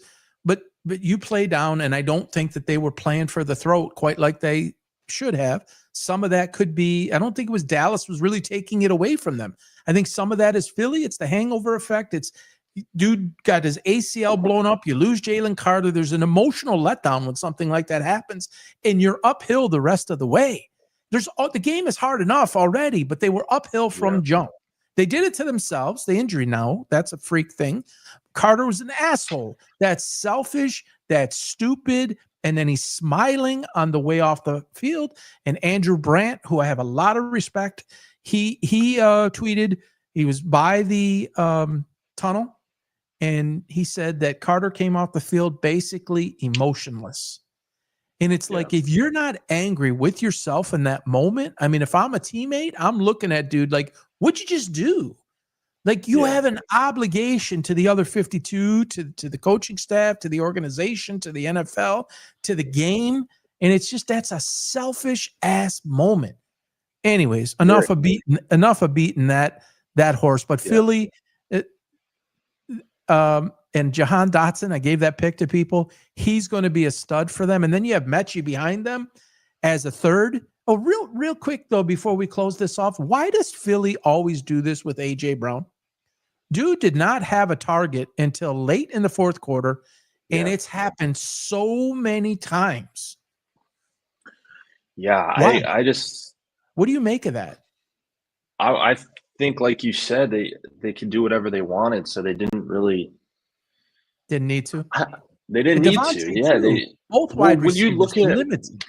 This is like my third time saying this today, so I promise it's not just something that I learned and can't stop repeating or whatever. But they were ahead of the sticks the whole game. Yeah. Every third down was 3rd and 3. So you have Goddard, Saquon. Great point. And and Hurts can run. You're not So in third it's and 12. right, and that's AJ Brown. That's where you use him, and you're not going to throw it to him on first down or second, unless it's a deep shot on second one or whatever. But yeah, I mean, he's just not that. He's just not a short yardage guy. He's a deep threat. Yeah. All right. They don't really push the field. You're one of your favorite teams, Kansas City and San Diego. I encourage everybody to let me just pop this in there. I got crushed for this 2 days before the 2024 draft when I was predicting what I thought would happen with that draft, and I put Jaden Daniels way, you can see it, it's all on video, way ahead of Caleb Williams. I said Jaden Daniels was number 1. JJ McCarthy was 1A. Obviously, we didn't see that last year. And then at the 4:36 mark of the 5-minute and 15-second clip, you will hear what I said about Justin Herbert, and I got crushed for it. I believe Justin Herbert will go to the Hall of Fame, barring injury. He's one of the greatest quarterbacks ever to step on the field. I believe that. I believed it then. I believe it now. It's not just because of last night. You're going to see them unleash him a lot now. The weapons have come back.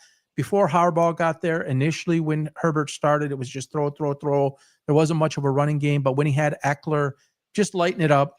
I think this dude is super, super special. He's still so young, franchise guy. You saw it on display last night. He has everything, folks. He's one of the most well-rounded quarterbacks we have ever seen. The size, the strength, the intangibles, the decision-making, throw off any platform. He's mobile. He's a leader. He's resilient. He's tough. He's strong. He's all of those things. If you were to mold a quarterback, it's just, and he's 6'5" and can run like that.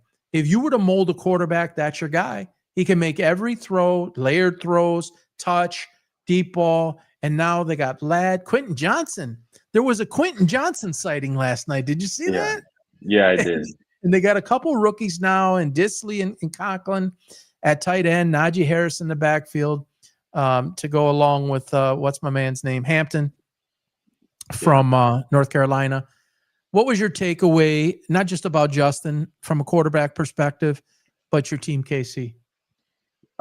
Yeah, well, to tap on Justin real quick, talking about all these picks, I tweeted, I'll find it after the show, but on that draft night, I don't know what year that was, 2022 or 20, something like that, but I said Herbert's the best in this draft class, and that was Burrow and Tua, I believe, but I didn't even know this. yeah, Pull so it. I was, yeah, I'll find it. I got my phone on airplane right now and it won't load, but I'll send it to you. So yeah, I've been high on Herbert, and Chiefs are my team. So obviously, I didn't watch the game last night as much as I wanted to. I had a really crazy night. But Herbert is a stud, and Harbaugh is perfect for him. It's perfect marriage there, I think. He doesn't ask him to do too much, even though Herbert probably can do too much. He runs like he did the same thing with JJ. JJ McCarthy didn't at Michigan, was never asked to do too much, even though he probably could. And the 1 or 2 times he was asked to, he did it with ease. And that's how Herbert is. Last night, I caught the end of it, sealed the game on that last drive. That's what he can do, but he's not asked to do that all the time. He's not asked to be Superman like Lamar is or Josh Allen is. That's really a great point. That's really a great point. That's what I was alluding to. Before Harbaugh got there, it was lighted up. He's throwing 40 times a game. It's 350 and 4 touchdowns, 3 touchdowns. And then they scaled it back. And now the plan is to basically open it up some more. I mean, you open this guy up. I mean, he could do it either way. I agree with you. Yeah, he's good, man. It sucks. Chiefs they lost the Lions week 1 a couple years ago. They beat the Ravens last year on a last play. Likely's foot was an inch out of bounds. I don't know if you remember that, but yes. They always go to war week 1, and I don't know. Like I didn't bet on the Chiefs. I usually do.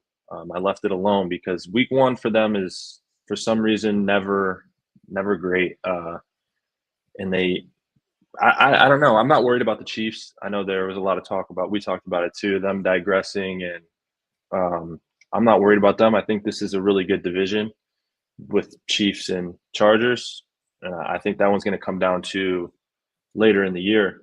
That's just a good matchup. I There's no remember our conversation from a couple of weeks ago about the Chiefs, but I watched some things last night. Then I posted something on X and I said, remember when the Chiefs offense was must see? And now it's like going to your local Home Depot to the paint department and trying to find what sample to get to repaint your, bedroom. It's hard to watch. And it's yes, been that way for we a have, few years. we have to, I'm going somewhere with this. And I think people don't talk about this enough.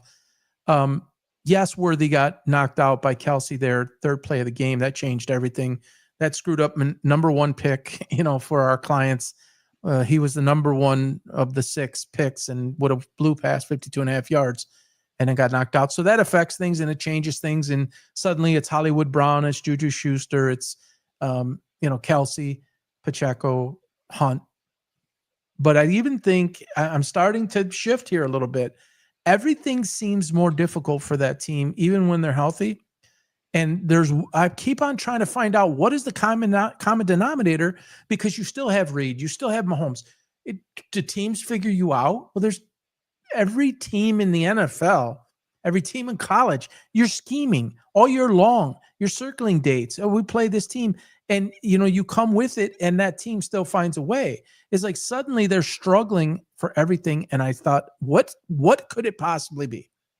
There's one common denominator I find since it all happened. What would be the reason? Ever since Eric Bieniemy has been gone, that's when it started. Yeah. What do you make of it? It's like pulling teeth. It's like watching paint dry. It you is. Still have incredible talent. Why is it such a struggle? I don't know, and it is hard to watch. That's why everyone hates them, because they win that way. They win. It's like it's okay to win ugly sometimes, obviously. But they're not trying, Luke. It's much now. They're not trying to win that way.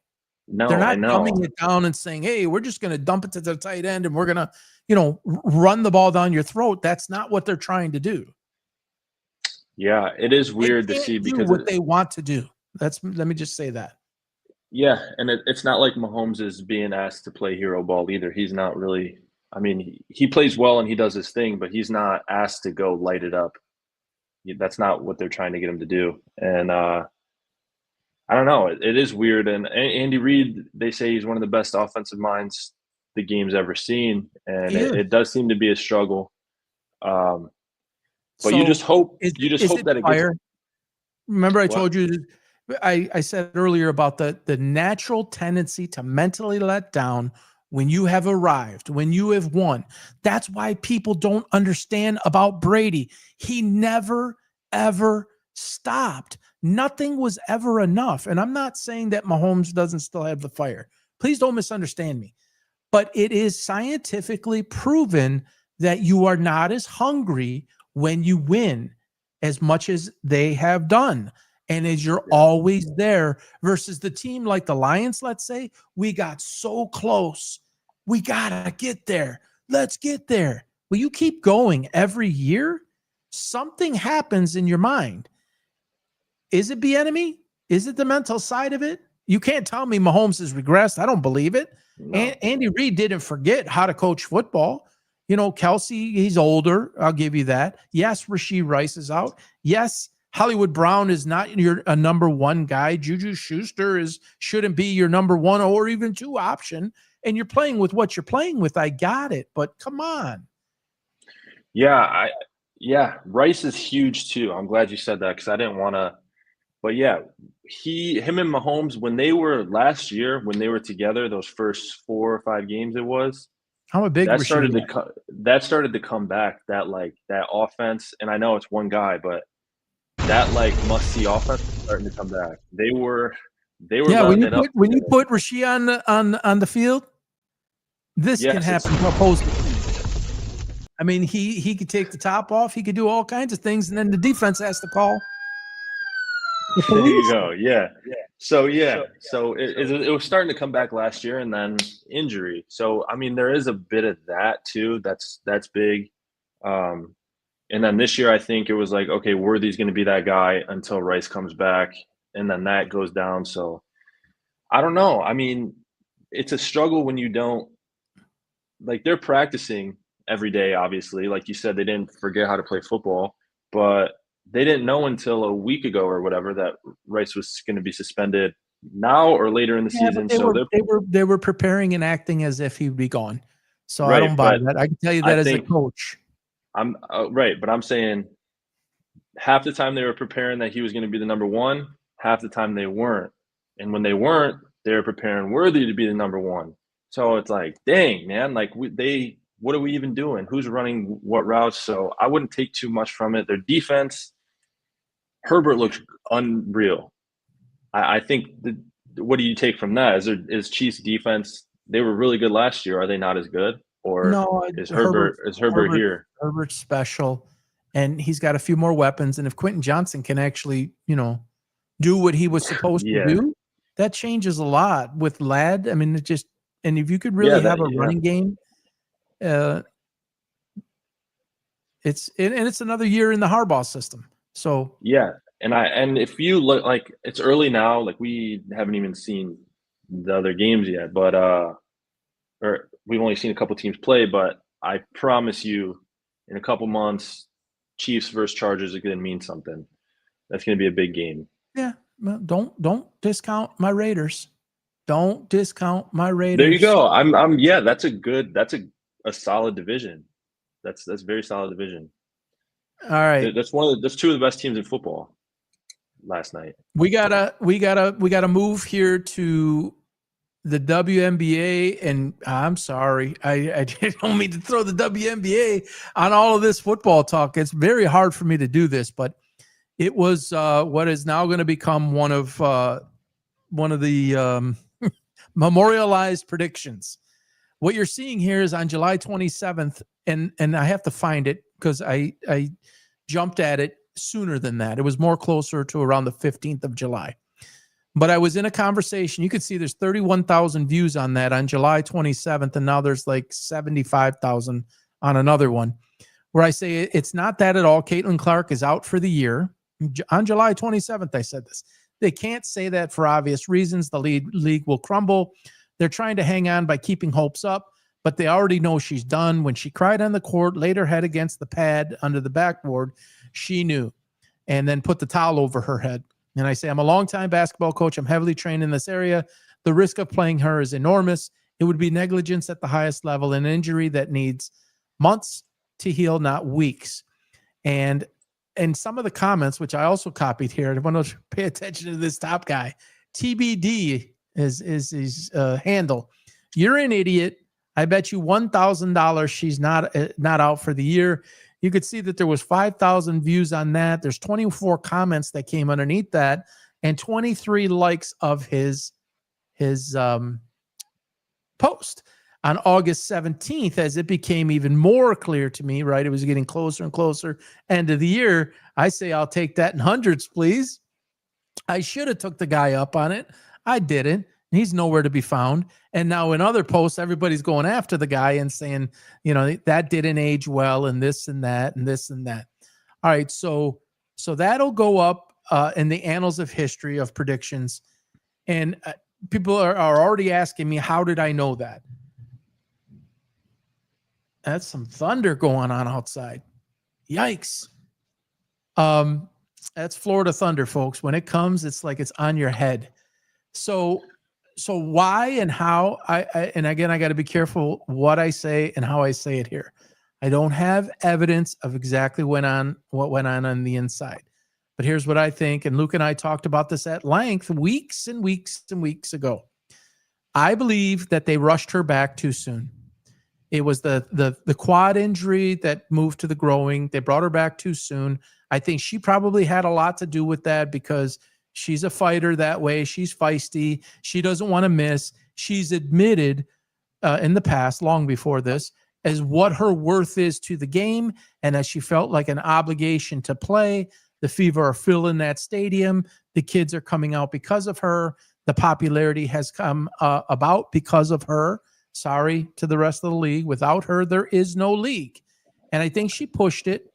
and then she either tore it off the bone or damn near close in the growing area. And I think she told the world with her reaction, because you can learn a lot from, a lot of times an athlete will go down, they're clutching their knee and they fear the worst.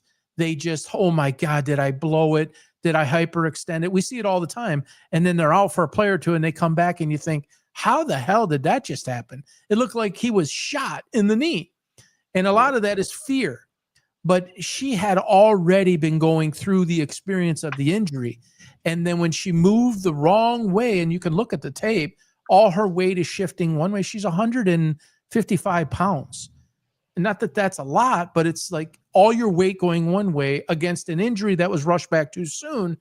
And in that moment, boom, she knew. And when she showed that, I knew. And then we talked about it at great length. And I was trained a lot, and I'm not a medical doctor. And then, oh, by the way, it's not on there. It's on a different post. Some guy was doing a residency at University of Kentucky. He's like, this is what I do for a living. She'll be back. All right, bro. So to close it out, and then I'll get your thoughts, is obviously they came out, and she did a release on X 1 hour before the NFL starts. If you don't think that was intentional, you were mistaken. That was to get the word out, take some shade. NFL has, the forum, and maybe this will slide under the radar. Of course, it got coverage. And, Jason Whitlock, who I converse with, big WNBA fan. And, now he's like, I just really feel like, that this was, we were had, and the whole Angel Reese being out with the back, and are they resting Caitlin Clark because of all the drama that went on to give her a mental break? No, they brought her back too soon. She tore it. They knew all along, in my opinion, that she was out. They couldn't say it because of what it means if she's out of the league. Viewership went down. Attendance was affected. Stadiums started to become empty. Other arenas. Keep it on a hook. Keep the bait on the rod and see if something's going to jump at it. And then when it's, so late, it doesn't matter. So let's just say it. Luke? Yeah, I don't have a lot to say about it. You covered it pretty much. We when this happened, we said shut her down. We both sat on the show, said shut it down. It's not worth it. You already went after it once and it didn't work. And then also, they have known, right? They've known she's out for the season. She's just like you said. Do you believe that it could be one or the other or both? Do you believe that she was misdiagnosed, or do you believe that they agreed for her to come back, or she pushed a little bit too soon and then just messed it up? I would say more towards misdiagnosed, but I think a lot of those kind of injuries, they're just they heal up enough for you to go, but if you tweak it again, it's twice as bad. It's just a risk. But then to the other side of the coin, she feels fine before that re-injury. So you're not going to tell her that she's pushing. She says, I feel fine. Look, I can do this. But then that retweak just makes it a lot worse. So I think a little bit of both. But yeah, I like when they have good doctors and everything, and they give you a timeline. Like she had a timeline. That's the first thing coaches want to know in the building. That doctor is not saying, yeah, we don't know. We don't know. They're saying, yeah, she's good chance she's done for the year. They knew that right away, I'm assuming. And they just didn't want to tell the public. Look at her value to the league and the absolute destruction mode that the league has been in since day one.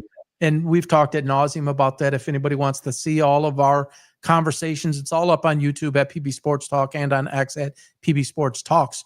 But with her value to the league, and if they say she's out, what does that mean? I mean, it's such a time, and the players are trying to get more money and all this type of stuff. That's like the worst possible scenario.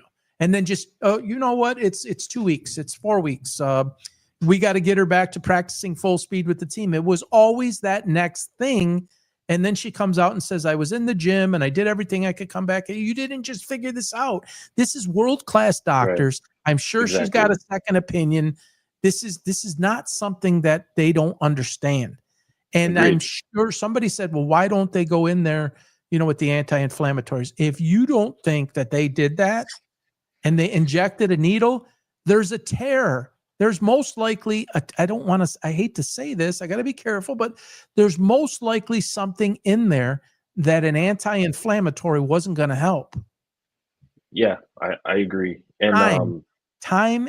And then it gets to the point where if she does it anymore and you rip it completely off, you could jeopardize her career forever.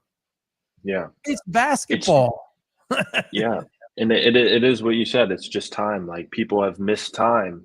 It's kind of new because there's never been a league on someone's shoulders like this before. Like, Brady missed a year, but it was like, okay, it's the NFL still. Dang, Brady's not playing this year, but there's hundreds of other guys to watch. But like, without Caitlin Clark, I'm sure they got, I would assume this might be a long shot, but they got probably half of their views over the last few months of people saying, "Oh, Fever's on. Where's Caitlin Clark?" And then they look it up and see she's hurt. And change the channel. That's probably most of their views because no one knows she's hurt because they didn't say. So you can't really break that news. Yeah, the videos are all out there. I've said it forever. The game is in huge trouble. They blew it. The league blew it. The players blew it. Pay us more. We don't have enough time off. All the fighting. You saw Lexi Hall's eyes, I'm sure. Somebody said, "What are you making a big deal about it? That's how it goes." No, it's not how it goes. It's anything goes in this league. They didn't get it under control. They pissed a lot of people off. And now everybody, rightfully so, or not everybody, but a lot of people feel like they've been lied to. And I could spot it. I could see right through it. You could see right through it. I think we knew what was going on. But people actually held out hope and bought into it. Maybe she's going to come back. Oh, maybe they could get to the playoffs. And then Sophie blew out her knee and all these other injuries happen. And it's like, what are we going to do now? Why would we bring that was it for me. That was when she got hurt, when I heard she got hurt, I'm like, okay, she's for sure done now. Straw. All right. We got to say it. We got to say it about Angel Reese. Conduct unbecoming to the team. They suspended her for the first half because of today or whatever his game. And I don't even follow this stuff like that. The worst of the worst dysfunctional athletes I've ever seen, came out and basically threw all her team under the bus and basically said, we can't, and I'm paraphrasing, we can't win like this and we better make changes, and if we don't make changes, then I have to do what's best for me and look elsewhere, saying all this stuff. So they suspended her for half game. Plus, she was suspended for her eighth technical.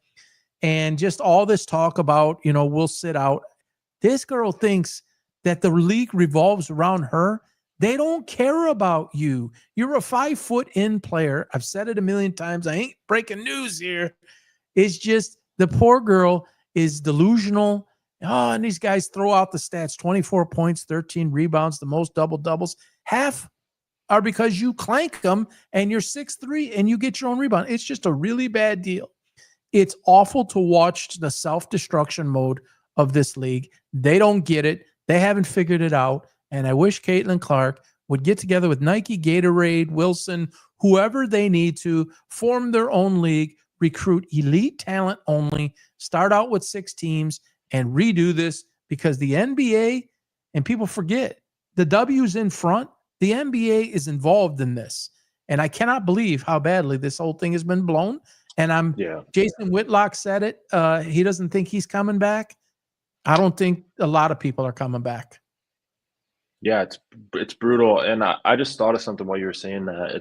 It feels like they're a league that even like they really believe no such thing as bad publicity. Like, as long as they're getting talked about, publicity is good publicity, right? As long as they're getting talked about, that's good. So, like NBA, NFL kind of league, when there's some bad stuff out there, they do everything they can to put out the fire, throw some good news out there. WNBA, they're doing something, that's unbecoming or whatever. As long as it's getting talked about, especially with Caitlin Clark out there, like, keep twerking on the camera or whatever. If they don't have it, then nobody's watching. It doesn't have the draw. So the sexualization and bringing the dogs and the bathing suits and the the twerking and the infighting and all of that, like to bring eyeballs. And they had it. I believe they had it. They had it right where they wanted, and then they screwed it It's up. not sustainable. Yeah, the WWE is on SmackDown and Raw twice a week, and that's where you go for Right. that. You can't Right. be that. So, anyways, so Luke, I'm pumped. Another college football Saturday, NFL Sunday, first one tomorrow. Just to remind everybody, $19 one-day access to our picks. There are 4 up there right now. It's noon now, so three of those are kicking off now. One of them is at 3:30. There's 2 more to come. I might actually put 4 more up there. There's some attractive stuff in the later games, but $19 gets you the one-day pass. $49 is 30 days, and these are good to do the 30-day now, because that would take you from the first NFL season or first NFL game tomorrow for one entire month. You're probably going to get 200 to 250 picks for $49. That's stupid. That's parlays, that's money lines, that's point spreads, that's tons of props. You'll probably see 70-30 on props. Really good at it. We had a shitty 3-3 night last night. Xavier Worthy, third play of the game. He was our number one.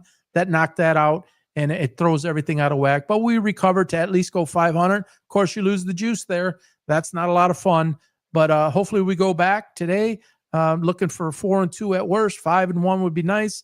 If we can get to 6-0 or better, all the better. We won 6 in a row right before last night. So we'll see what happens. Everybody have fun. Luke, man, I hope you're okay tonight. Where are you watching the game? I don't know yet. You going to go out with buddies or whatever? Probably. I'll probably go to the bar. All right. I'll be in touch with you for sure as that game goes along. I'm going to make sure. I'll make sure that I'm available. I'm going to watch this game from start to finish. I'm really intrigued to watch the direction of the program under Bryce.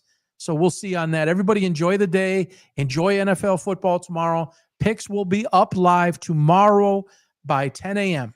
Again, there will be some that trickle out throughout the day. I like to do that to see how things are going in late game developments, injuries, different things change. But keep an eye on it. Tomorrow morning, 10 a.m., they'll be live. Everybody have a great weekend. Say it, I say it, I say it. Hug someone, hold someone, love someone. Life is short. Enjoy the weekend. Luke, I'll talk to you later, buddy. Sorry about the lag today, folks. Everybody have a great day. Go Blue. We'll see you.